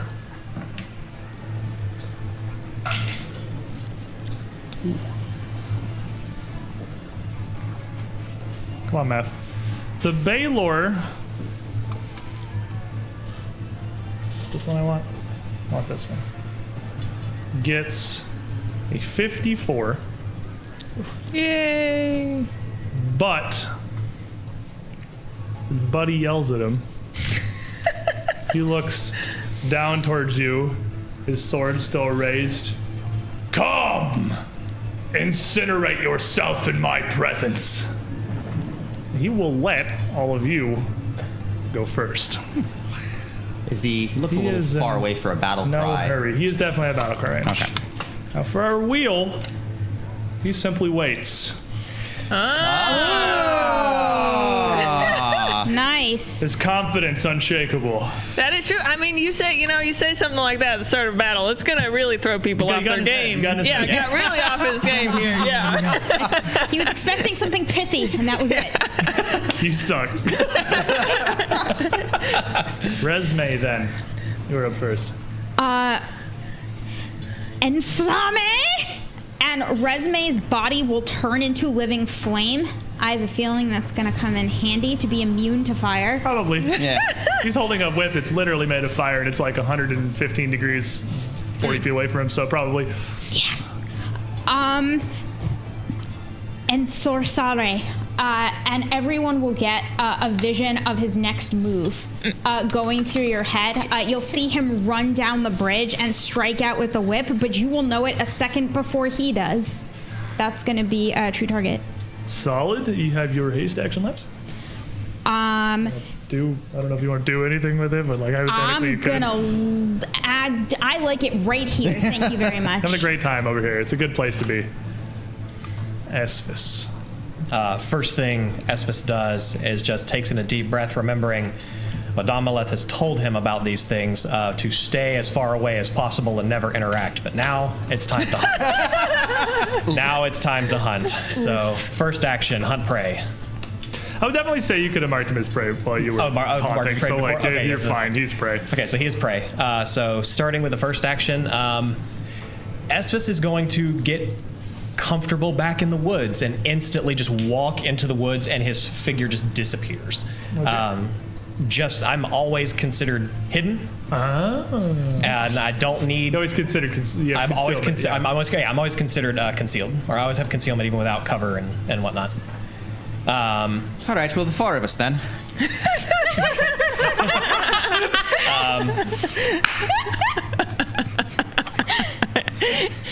My mom told me never to fight these. Walks away. Good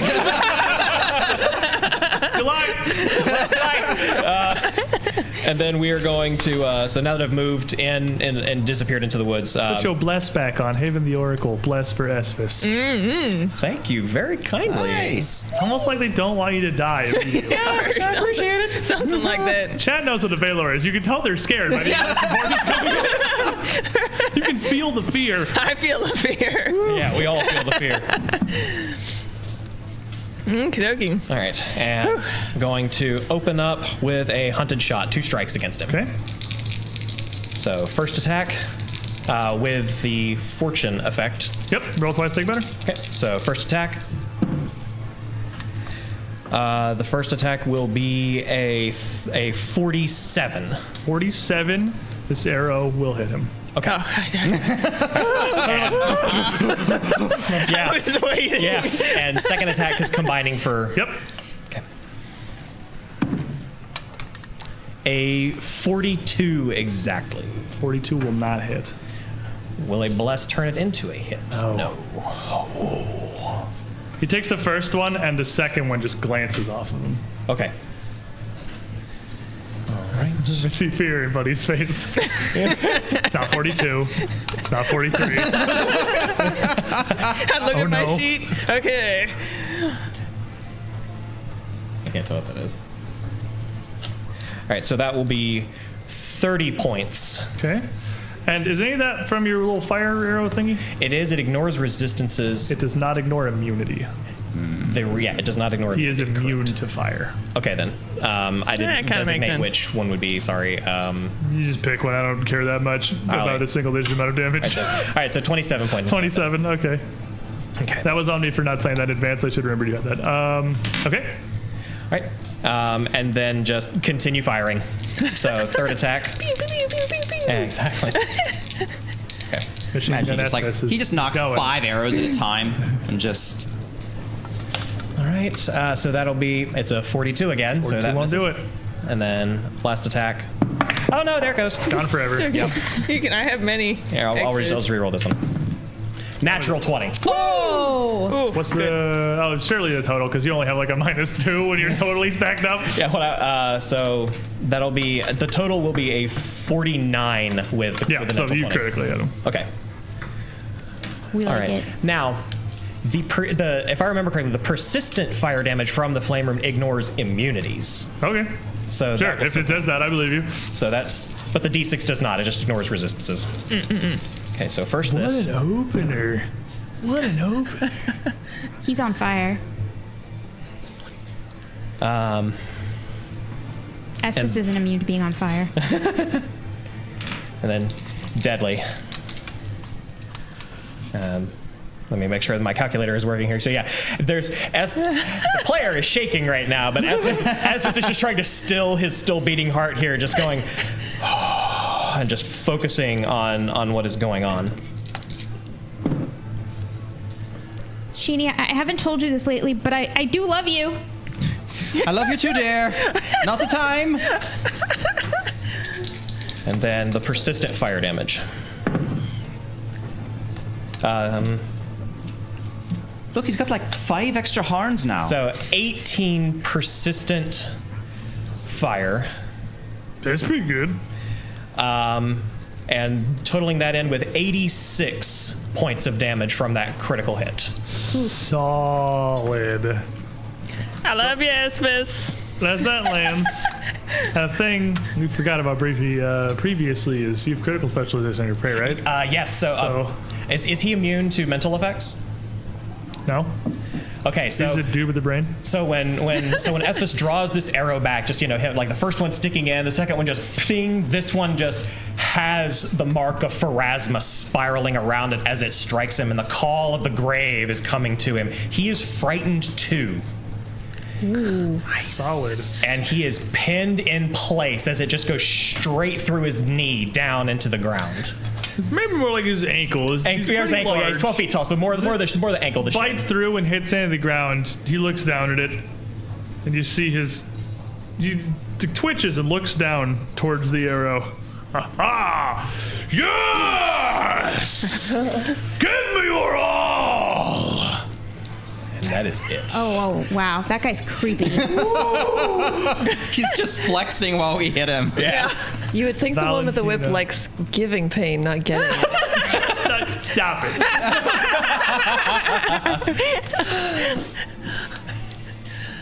Your turn. Oh, it's your turn. It is you, Valentina.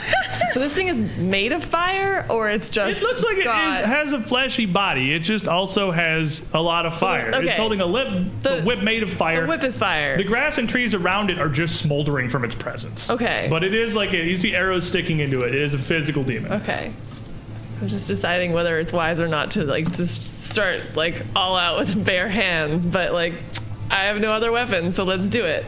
I'm actually not gonna cross the bridge because I can run on water. Flexing. Literally no reason. Flexing over here. She's just Flexing. So I'm hoping that by coming across not on the bridge, it might take him by surprise because he would be focusing on where everyone else would be entering. So I as would you- want to come across the bridge, like off to the side, and see if I can As get you around dart behind down him. through the water, up towards the Balor, he doesn't even look up from the arrow, but he raises the hand with the whip, and you hear it unfurl. And even as you come around into view of him, the whip is already lashing your direction.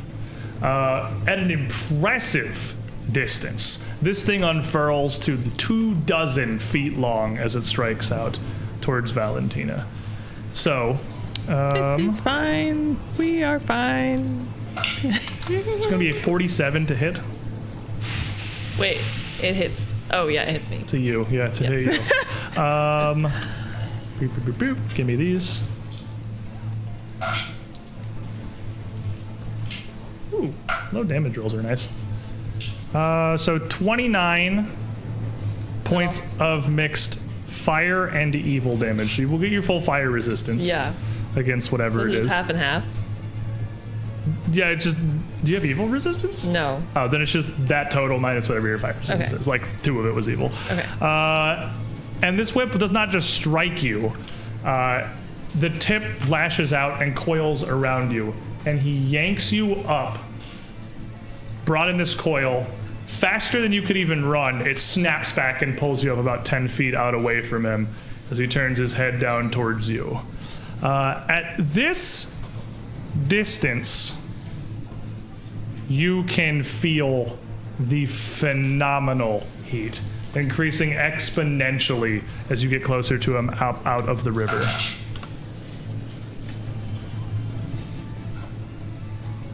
You will take 41 points of fire damage from his presence. Is that okay? So do I not use my? You get your resistance. Okay. Like whenever I say, the reason I say fire damage is so you can take off your Okay. fire resistance. If it ignores your resistance or something, I'll tell you. But that's just like so you know that So it's fire. And you have I'm fire currently resistance. caught in his whip. And you are grabbed. I'm grabbed. Okay. Let's see. That was just your hasted action. So you got 3 actions left, but Right. he's currently 10 feet from you as you're in this. He's not in punching range. So he doesn't pull her adjacent with He the grab. pulled her 10 feet out and is holding her there. Clever. I think if I'm grabbed while I'm in smoked flame stance, the creature that He is very immune to fire, but he Okay. would otherwise, yes. You would do the same thing to him. He's doing to you. basically, let's see. So he's 100% like okay. I do have. Sorry, one of my cards. So yeah, while you should Just have a imagine grabbed them. card. Yep, you can attempt to escape with either Yes. an athletics check, an acrobatics check, or an unarmed strike. Yeah, I have my arm, whatever I'm wearing is like slippery, so I'm trying to figure out where that's at. No, slippery. Yeah, you have greater slippery, I think, which is a +2. I'm pretty sure. Let's go with +2. We'll look Okay. it up later. I'm pretty sure All right, it's +2. sounds good. So is that you said that's Unarmed attack, athletics, or acrobatics. You get options for you Okay. trying to like brute force your way out or slip the whip. Although because she's new, the unarmed attack would give you double and pick the highest because you do have it on your They're all the first. attack traits, so you would actually get to roll twice from your true target True thing target. regardless. That counts. Good point. All right. Ooh, yeah. 51. Because he is frightened too, Money. Money. a 51 will allow you to slip out of the whip. It's just a normal success. And only because he's frightened too. Wow. All right. New doggy. Okay. Yeah, this will be fine, guys. Don't worry. You got this. So that counts as a. Does that That's an action and it's an attack action. okay, that does so it count as increments attacks. your Whatever I multiple try to attack do will now penalty. be. It's and that fine. Look was- how small he You have is. 2 actions. He's only large. All right. So now I'm just standing at his feet. You're still 10 feet back. You get out, you just slip out of the whip, you would still have to step up to him to get closer. Oh, okay. You are hasted though. You're hasted. You have 2 actions I have left. 2 Because running actions across the left. river was your hasted action. Right. Disturbing, but I don't necessarily know that I want to end my turn right next to him. Is the thing. Well, you could always take Essus's approach and just run Run into the off the trees. Quick though, you have 6 round is 6 seconds. Yeah, What do you I'm gonna back up and I'm gonna hold my last action as help or aid. do? Okay.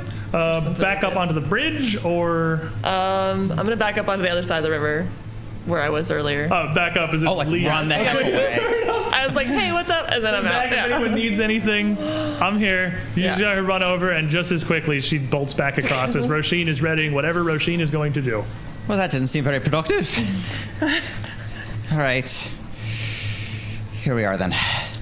And she's going to brace and kind of focus down on the demon at the end of the bridge. Splunk kruk, and she's going to dash forward and vanish to appear behind the demon with blink charge. And as you appear, both you and he wreathed in flame, you are going to take 18 points of fire damage from Okay. his presence. Does the Resume's elixirs help with negating, or is that just straight damage? That's just straight damage. Okay. So minus my resistance is 8, so 2, 30. Nah. Why is that hard? Madden. 4. All right. And then you make her strike. So it's gonna come in with. I'm gonna take that natural 20 instead of that 3. We like it. Pretty good. Yeah. Lovely. All right, so that's going to be. I wasn't able to dispel weapon, but that's going to be this 2-handed plus the holy die, which. Yeah, I'll probably burn it for that too, and I get force damage from the blink charge. Holy seems good against this guy. Holy does seems seem pretty like good it'd be against this pretty guy. good You don't against- like Alright, it too let's much. find Yeah. All right, so that's going to be 18, 28, 30, 43, 44, 44, and 9 is 53 times 2 is 106 slashing and good damage. Solid, and you see the holy rune flash. You see this burst of holy energy you've seen so many times before fighting against these demons, as that good energy sears through the Balor's thigh as you strike. And his whip's still over where Valentina was. He stumbles a bit at this one. That's a big hit. His leg gives a little bit as he turns towards you. And then she's going to bring the sword around again and just lean in with all of her weight for a brutal finish, which is a single action press feat. Okay. It's from the Mauler dedication. Okay, you're the Mahler dedication? Yeah, that's where I got power attack Okay. from. Yeah. Roisin took it seriously. She's like, you know what, Bastion's nice and all, but Shields are for babies. I need to I'm gonna- slap some people. And she got trained by Solomar, so of That's course fair. that makes sense. Big great sword whack paddling. So, brutal finisher is going to. Don't have a true strike on this. Don't have a true target. That's only a 4, so that's a -1. That's even with everything else. It's probably still going to be a critical failure. 32. 32 is absolutely going to be a critical failure. Okay, on a failure, I would have still done With damage. Frighten 2. Well, you know. With Frighten 2 and a Bless. Oh. It's a regular failure if that matters. It's damage. Oh, is he flat-footed from the arrow in his foot? No, he's just immobilized. Okay. Yeah, let's do it. All right, Frighten 2 and a Bless makes that a regular failure. So We'll take it. So he's going to take an extra 14 slashing damage. Nice. It's better than 0. It's better than It's 0. better than 0. Points on the board. And do you have an action left? Or Let's see. Blink charge, brutal finisher. Oh, I did have an action left. All right, brutal finisher ends my turn, so no. then we come around to I could have true Buford. struck it. This is a tough fight. All these like freaking Valentina just like charging across the water and like Roshin just blinking in and out of existence. Well, I'm gonna walk. So I'm going to use 2 move actions to get there. Oh, you're hasted. Well, first of all, I mean that's You're correct. going to take Also, 16 points of fire damage as you approach him, just from I will sheer heat sloughing off his body. take 1 point of fire damage. You have 15 fire resistance? I do. Look at this lad.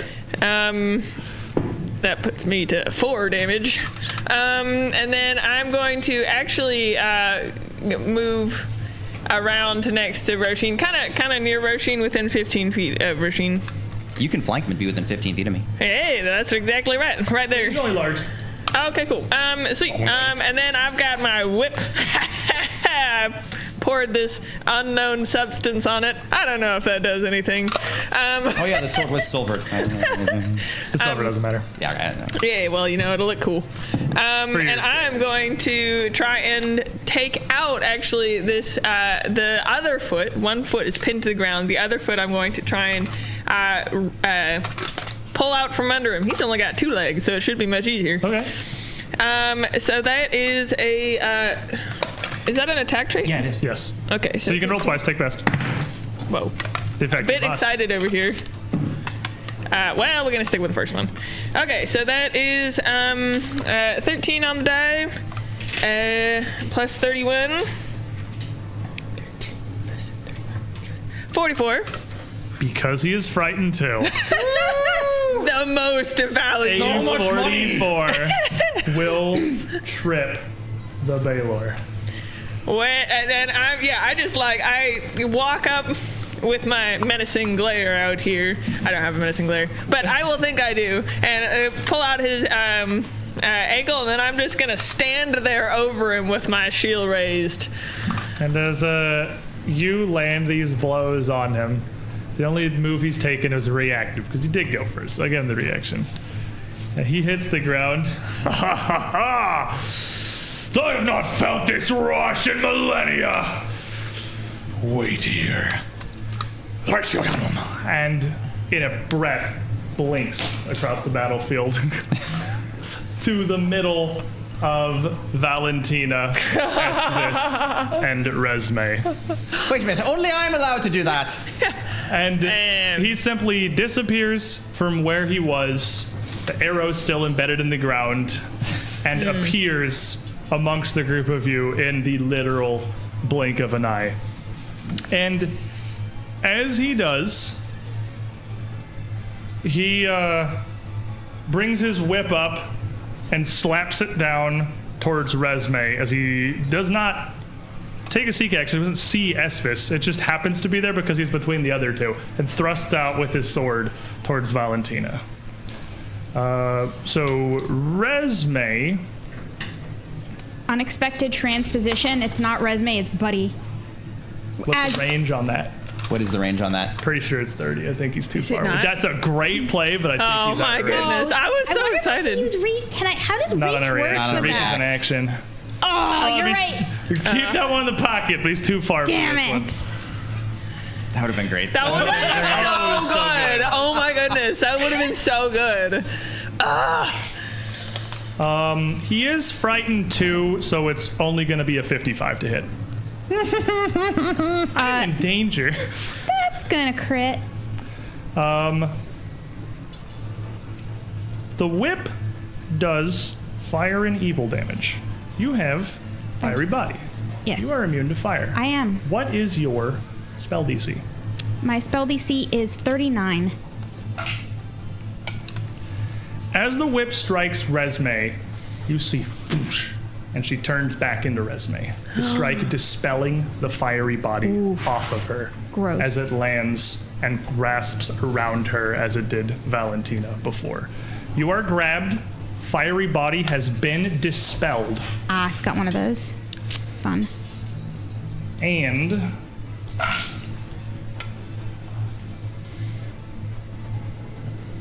you are going to take 64 points of combined fire and evil damage.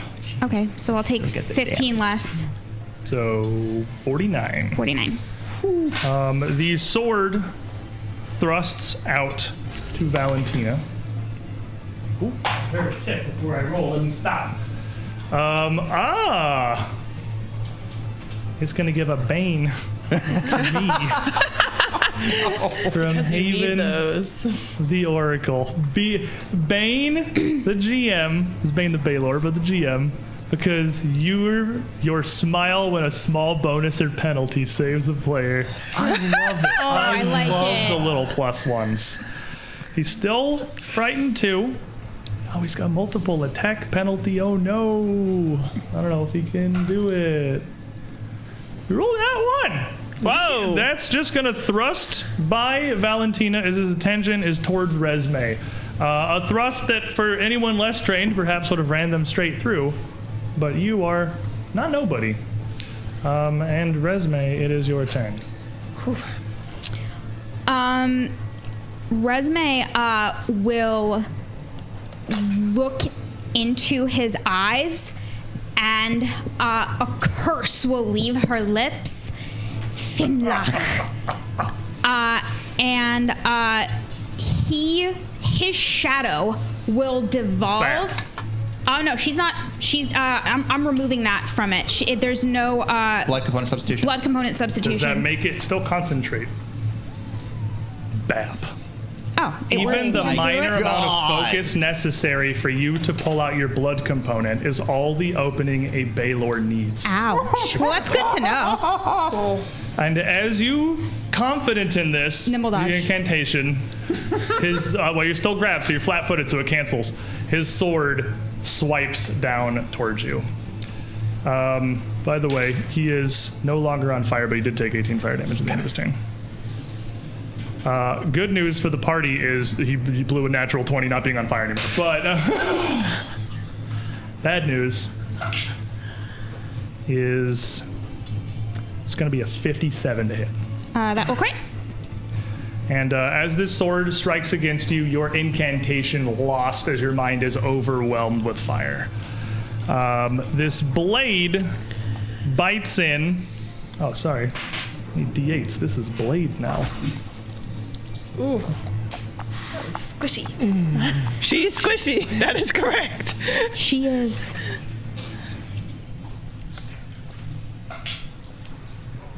For 86 points of combined slashing and evil damage, No fire? you lose the spell. That's fine. You do also then take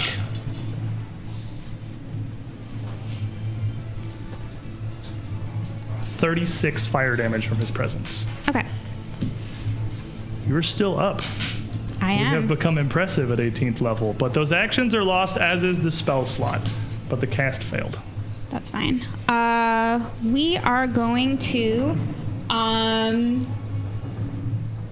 She will start to cast again, and she will blink Temporis and time jump. Time jump is a single action.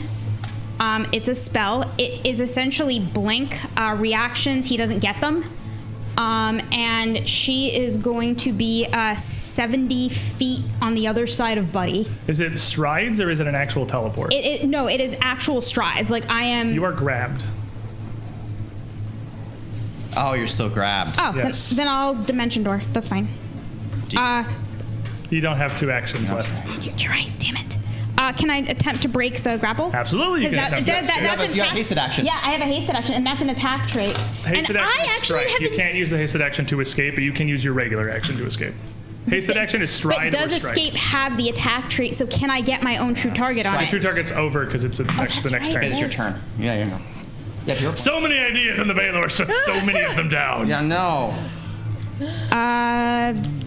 That's going to be a... It's probably just going to be whatever your basic attack is. If you have like a knife or something. Yeah, whatever Yeah. it's not going to be the same. So plus modifier. 37? So 37? There's no way. Oh, plus 37. All right.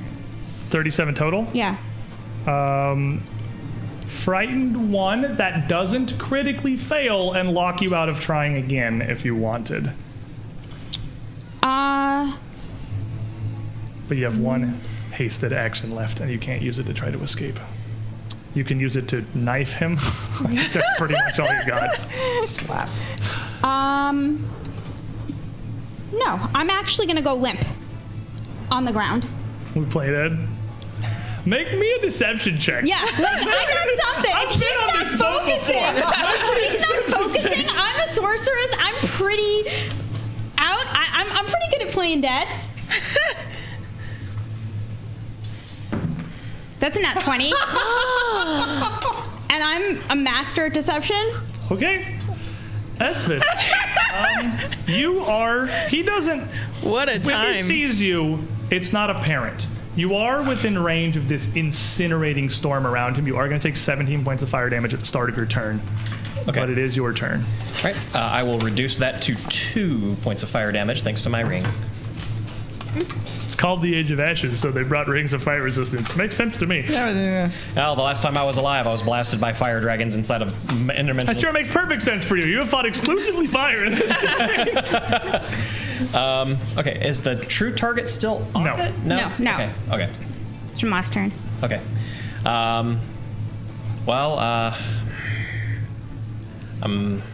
Esvis is going to move. He's going to stride out. I need to get out of my volley penalty, so I'm going to stride out away to at least 30 feet away from this thing. You move a little back off the road into the underbrush here. It's not thick enough to be difficult terrain, but you can scoot back for it. Okay. Through it pretty easily. Okay, so that's what I'll do, is just make sure I'm outside of my volley range, and then we will take a hunted shot. So 2 strikes. So first attack will be a 47 to hit. 47 will hit. And the second attack is a 44 to hit. Because he is frightened 1. The most money freaking rune I have ever seen in my 44 life. will hit. I don't believe how useful this has I been. know. Ones are crazy in second. Yeah, they really It are. changes your crit, your hit, and your crit fail. Like Yeah. it's such a big deal. You get, and they come up so often. Okay. Doing math. Math is hard, math is hard. Math is hard. I have a lot of math over here too. Yeah. It's math o'clock. I don't have any math, and I still think it's hard. It's hard because you don't engage with it. You Yeah, I have know. to practice. I don't have any practice. These are combined. Okay.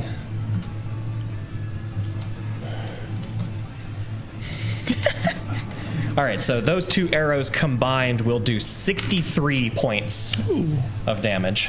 Pretty good. All right, he's at about half. Okay. And then just Starting to see the wounds. Through his bravado, he is starting to falter a bit. okay, taking another regular shot. That will be is that a 15 or a 13? It's a 15. No, it's a 13. I'm sorry. So that will be a 44. Man. Frightened 1. That is the most useful. I can't I love believe. frightened. Yeah, I think Stat penalty good. Frightened has probably done the most work for us in this campaign total. Yeah, Yeah, for Like, sure. yeah, Without a think- doubt. It's such an incredibly good status, and there's so many ways to just apply it Yeah. without like dice checks, like saving throws. Yeah. Another 25 points of damage. Okay. And then 365, a point of damage every day of the year. We're getting there. and then last strike thanks to or does your haste doesn't fall off. No, the haste you is keep, forever. You keep that. Okay. Haste is Forever. functionally forever. Okay. All right, so Like diamonds. last attack. Ew, no, that's a 35. Ew. That is a Ew. well, that's a 35, but no, I have to declare it, don't I, before I use a hero point, or no? No, you use that. I mean, first. if you no, it's like if you can use a hero point, whatever. You do it before I tell you. That doesn't matter. Like if you know what 35 is not going to hit, yeah, I know don't have to tell 35 's you what 35 is not going to hit. You can hero point that for sure. Yeah, I know a 35 is not going to hit, so I am going to use this hero point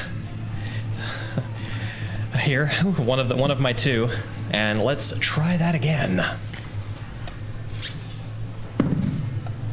It's a fixed point in time. It's the same die roll. This is a divergence of the time stream. Yep. Okay. Yep. Valentina, as he thrusts his sword out towards you, you are going to take 20 points of fire damage from his presence, but it is your turn. How you looking? All right. So he's not within reach of me, right? Like I have to get. You got to step up. Okay. Yep. So I'm just gonna step up to him, and I am going to. Is he flanked? He is flanked. You could easily flank him. by Okay. just going Yeah. out of So the I'm corner. gonna No I'm gonna problem flank at all. him. And then I'm going to do flurry of maneuvers. So I guess I'll just hit him. Try to hit him 3 times if I can. See how that goes. Are you flurrying maneuvers or just hits? Oh, so it's like hits, yeah. Oh, flurry of So blows. like Okay, flurry of maneuvers is like the Sorry, tripping and yeah, no, shoving I and got stuff. you. Yeah. I was No, gonna flurry that's fine. blows. You have both. I was just wondering. Yeah.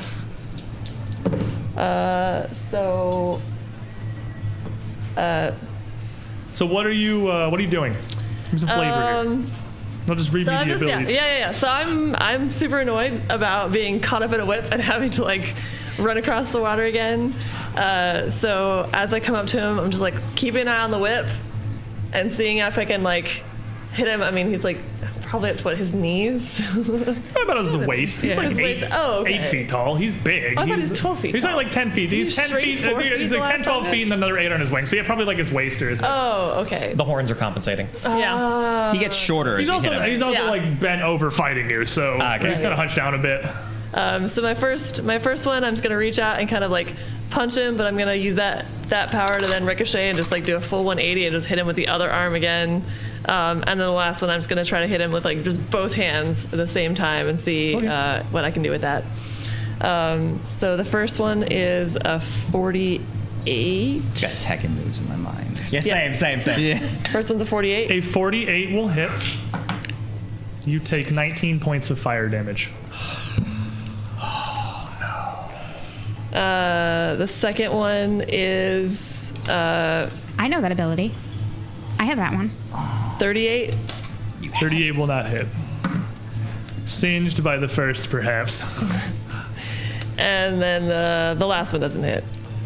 You have haste. You can make one extra one if you just. And then I'm going to back up a little bit, so I'm out of the way of his whip. That's my last action. The whip seems to have an incredible range. Out of the way of the whip would be about halfway back across the bridge, which you can easily reach. I will do that. Saying like you Yes. are going to be Yes. retreating pretty far. All right, so give me your damage. Sad. One torched, twice shy. Oh, 17. Balors. 17 points of damage. God, I can't believe just hitting this thing is just lighting, like just burning, like punching lava. You're taking like 30 damage from standing within 20 feet of him. You don't think hitting him is going to hurt you? I don't Roisin. plan on hitting him like that. You see, even as each arrow you've landed that is buried into him is incinerated to ash a second later. Oh yeah, okay. And then you see the metal of the arrowheads dripping out of his armor. Roisin. Resume! By the way, I'm not dead, but he doesn't know that. Psychic connection. Woo! I was almost very panicky. You're insane, and I don't believe this is working. Kornakinura Splunkruach! And she's going to again flash across. Next to Resume is where she's going to go. Okay. This is going to be a true striked blink charge. Ooh, that's the extra long incantation. Okay. Oop. Ooh. Can I use a hero point on a true strike? So this is where it's like Raw versus House Rule. They're both fortune effects, so no. But I think hero points are like a meta mechanic that transcends mechanics. So my only rule is you can't hero point a hero point. Okay. So absolutely, for the people on YouTube, I'm aware they're both fortune effects. You can hero point one of the 2d20s from the True Strike. I will do that. Thank you, Chiruka Assassin. I'm going to go ahead. That's a 19. I'll take that. We like it. I like that. That's pretty good. awesome. Okay, so that's going to be a Surely it starts at 50. I can't do math. 52 52 will hit. will hit. You don't have a bless left, do you? I see. I used it. 52 will hit. That's fine. You can have mine. It's still on your die That's thing. mine. Isn't it? Oh, That's hers. Okay. You rolled a 19 and you hit Does the him. frightened one do it? Welcome to high level. With the frightened one and the bless. Oh, okay. But actually, it would still be one off. Yeah, that's what I thought. That Okay, makes sense. Fair enough. All good. Checks out. So there's going to be mental damage on top of this because I cast Cruise Strike You with can spell you can weapon. absolutely take mental damage. Excellent. And then the good damage Holy Rune.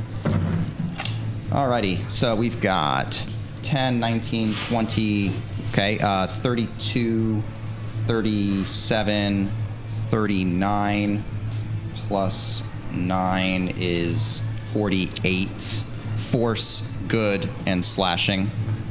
All right. You blink over and land a solid blow, slicing through with one hasted action left. And one hasted action left is going to be a quick sweep up slash to try to catch him. That's going to be 12 on the die, minus 5 is 8, 41. Nope, not gonna do it. Buddy. Resume! Don't got nothing for you there. Sorry. I'm like, okay, the other way. I've never gotten so much aerobics 2 going. actions of sprinting back over to the Balor. I'm gonna go all the way around the Balor onto Resume's other side and cast Lay on Hands. There's 3 actions of movement to get to Resume. With you're hasted, you can do it, but like that's your whole turn. Wait, is it 3 actions? I thought it was 2 25 feet. 25? No, you can do it in 2. Okay. You Yeah. take Oh, 20, your fleet! you take 22 yeah. points of fire damage, by the way, from both. 22? Okay. Okay. And you, as you run in and bend down with this lay on hands, Fast heal. are going Nice. to take 23 points of fire damage. Okay. But that's not. Roshin's fast healing is on, so. Yeah, absolutely, it's on. For sure, it's on. This is a non-trivial combat encounter. This is what you're looking for. Good. Back. Are we good? Okay. Right. Okay. Wow. Let's type refresh in the chat really quick. And then this post on YouTube is going to be delayed today because I had to stitch them together. Gotcha. Okay, sorry. Internet totally went out for about 5 seconds. We're back. But we're back. So you'll get 54 health back and plus 2 AC for 1 round. Well, I'm super happy about that. You have 1 action left, buddy. And then I'm going to shield. Still on this whip though. And as you raise your shield up, he has his whip around Resume still as you heal her back up. He flicks his wrist and unfurls it and snaps it in the air up above him. Rejoice! Rejoice in the purity of the flames of the abyss! Omnia extrema in ranum et cinerum! And with this proclamation, I need... Esvis is also in range. God! Valentina is also in range. Everybody, make me a fortitude save. Incantatum Electrorum, arcane countermeasure. Arcane countermeasures, everybody gets what, +2, and it's +2. down 1 level? Yep. Okie dokie. And that eye is going to go off over her head as her foresight reaction kicks in to be able to roll 2 and pick. Yes, roll 2, pick the lowest. You okay? I was briefly considering, is anyone going to die? this is the Okay, probably not right now. You said this is a fortitude save? Yes. Wait. That's actually, no, it's an 8 and a 9. I'll take the 9 on the die. Solid. Okay, so Valentina 41. fails. Esvis. 46. 46 will succeed. Buddy. 42. 42 will fail. Roshin. 41 with. 41 will fail, but because you are neutral aligned, you will succeed. Oh, okay. Resume. 42. 42 will fail. Okie dokie. And it's down 1 level, which means I get to do math because it's not an even number of dice anymore. By math, I pretty much just mean addition, the hardest form of math.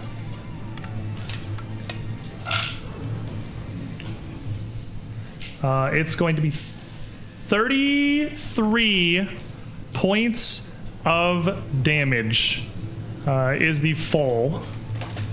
and everybody who failed is enfeebled 2, as you feel the kind of weight of this proclamation draw out some of your strength. Enfeebled is going to give you a penalty to any strength-based attacks, checks, and also damage. And then his whip still up in the air. He is going to look down towards the group of you. We have Buddy, Roisin, and Resme before him. Who looks the most battered?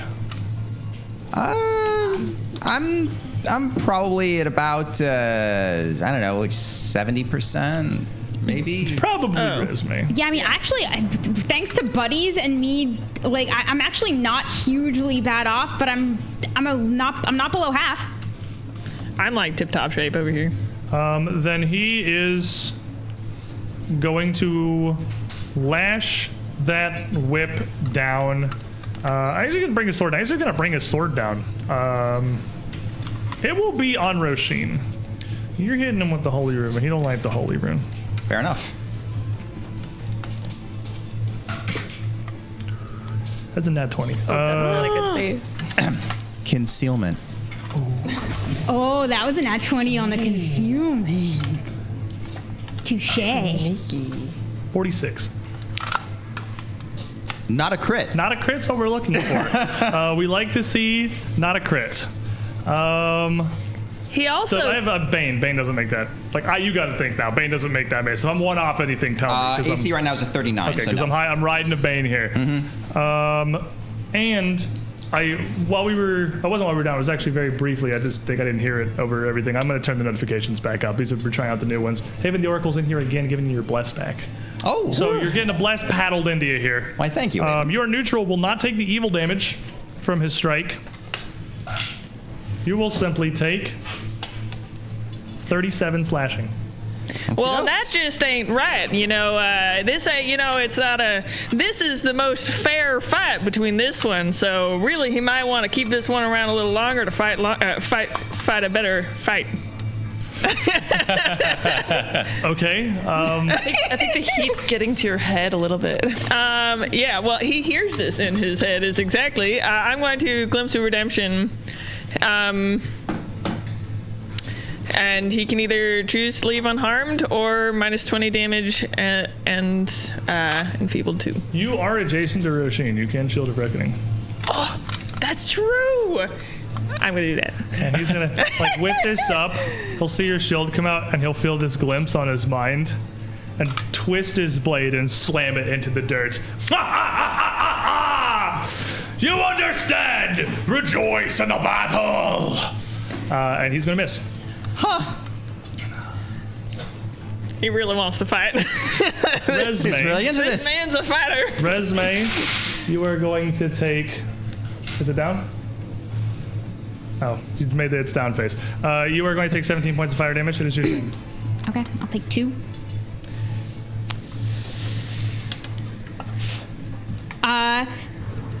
Resme will look up into his eyes once again, and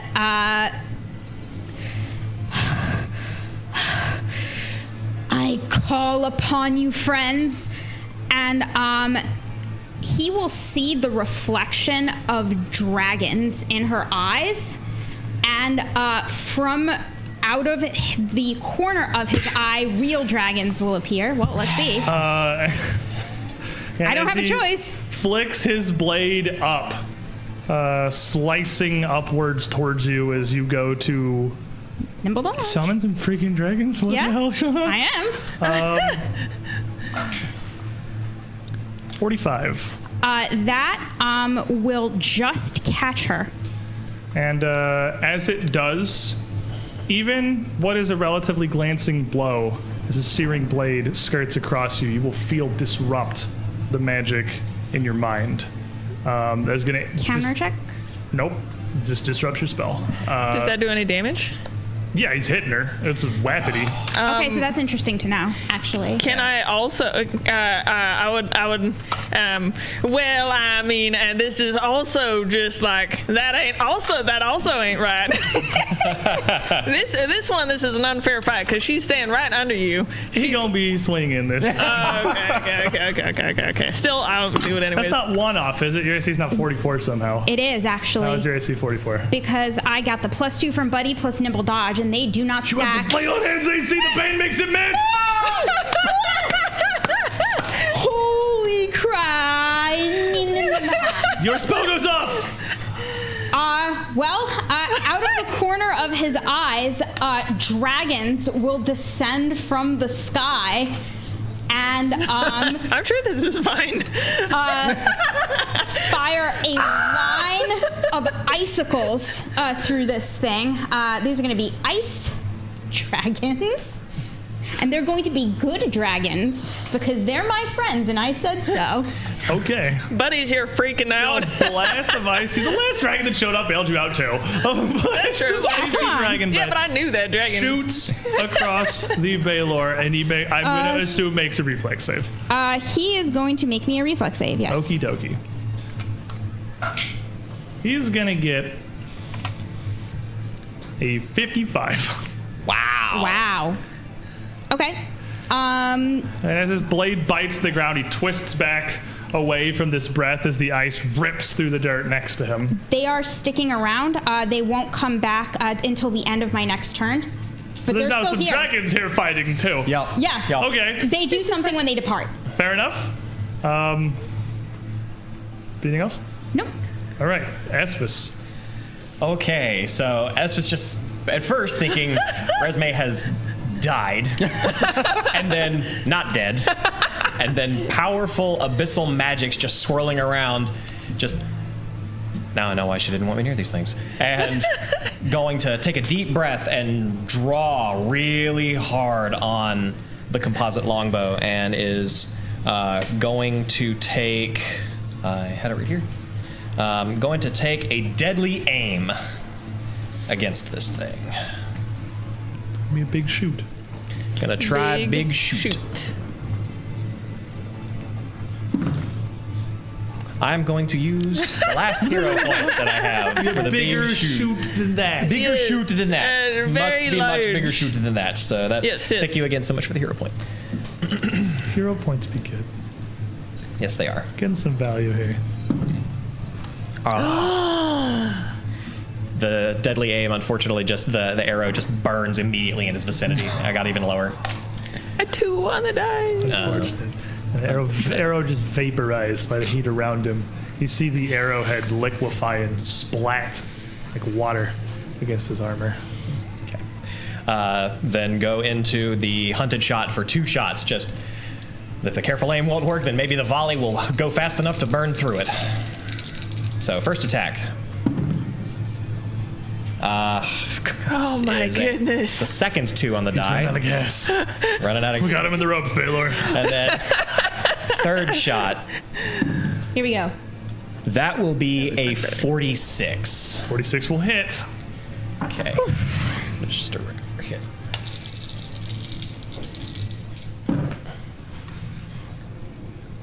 Uh, 22 points of damage. I'm also using a holy rune if it matters. Oh, that would have mattered a lot of times, yeah. I thought that was being taken into I consideration. didn't know you I'm so had sorry. all your in. Oh no, I'm so sorry. Then in that case, with the retroactive, like 100 damage, he takes from the holy room. No. What happens? Okay, so as was first doing the deadly aim, and the arrow just immediately vaporizes. The first shot going in, and again, just like with the snake demon, putting one arrow immediately in the shadow of another.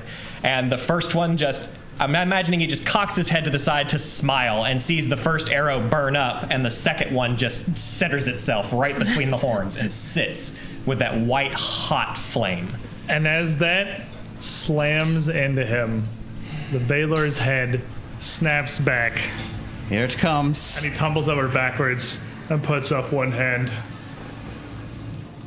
Rejoice! May you meet me again in the darkest depths of hell so we may continue this battle! no! And he explodes. Everybody make me a reflex save. My reflex saves are great, historically.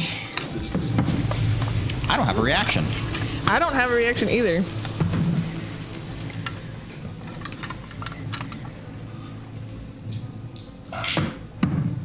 I'll take that.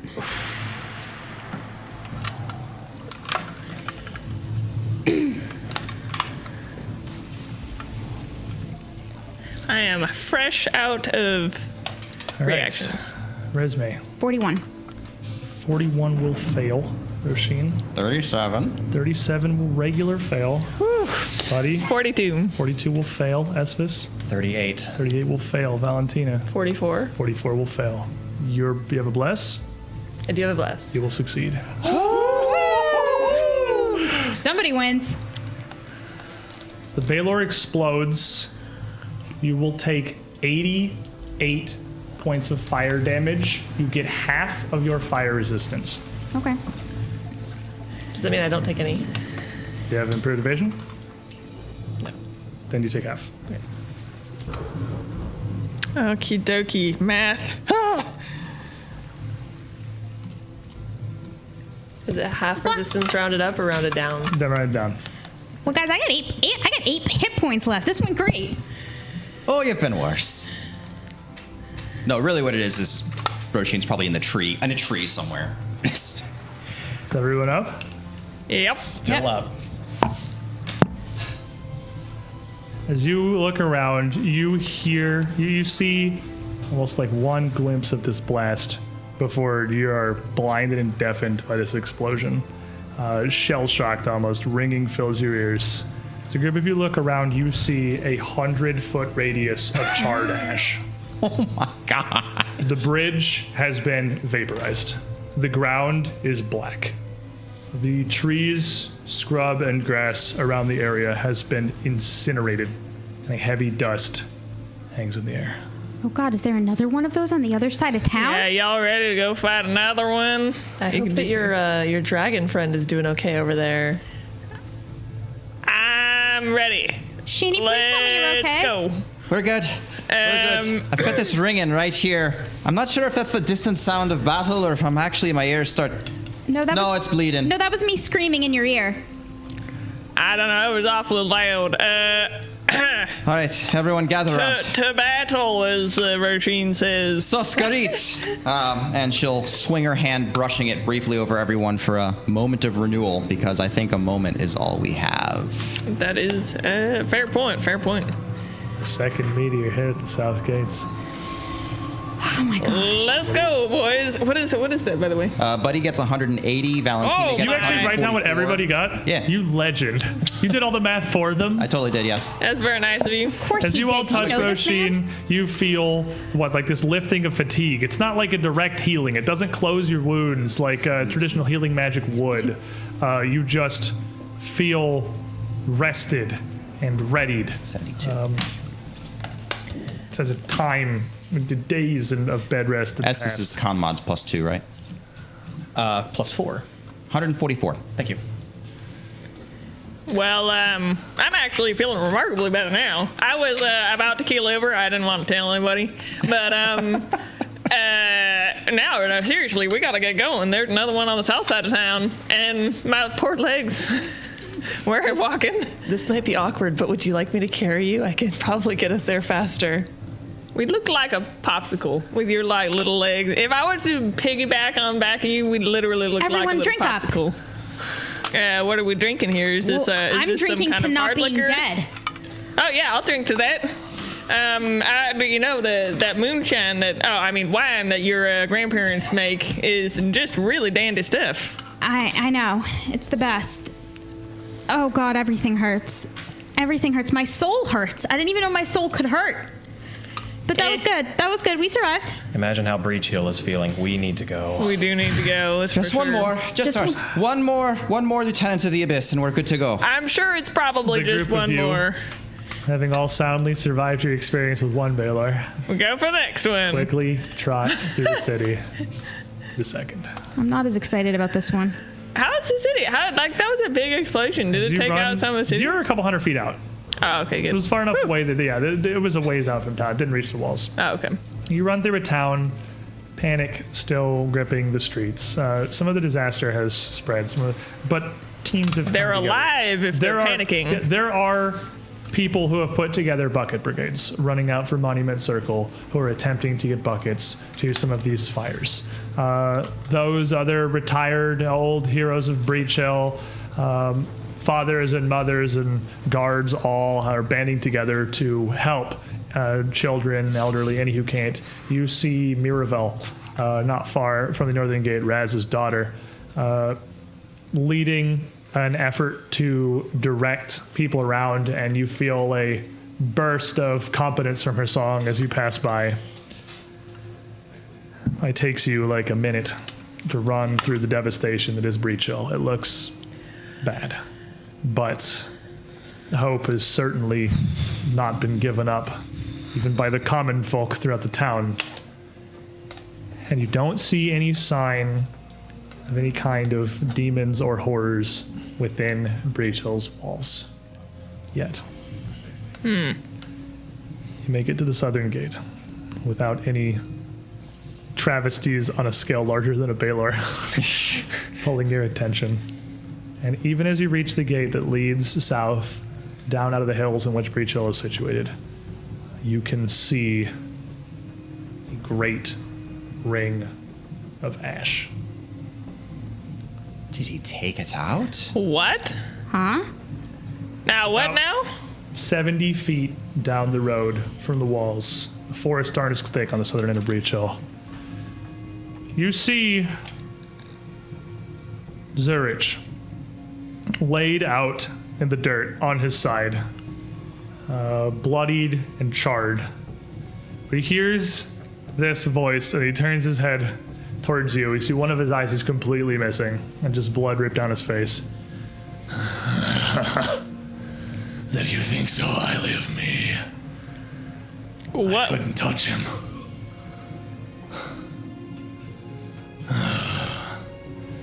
What happened? The town is secure. Yeah, who did? Wait, what? Who done now? And he raises a talon and points out. And it was him. Alone. What? And as he points out the center of the circle of ash, you see that this is not the blank parking lot the Balor left at the northern bridge across the river. This is scattered with some shining bits of metal. You can see halberds, spears, swords strewn, blackened across this whole area. Maces and war hammers all around this circle. The concentration of these discarded weapons getting thicker as it reaches the middle. In the center, there's one man doubled over, his hands on his knees, who looks to be clearly winded, but surprisingly well off. His clothes, strangely fine make. He's got a pretty dapper vest on. He stands up, runs one hand through his hair.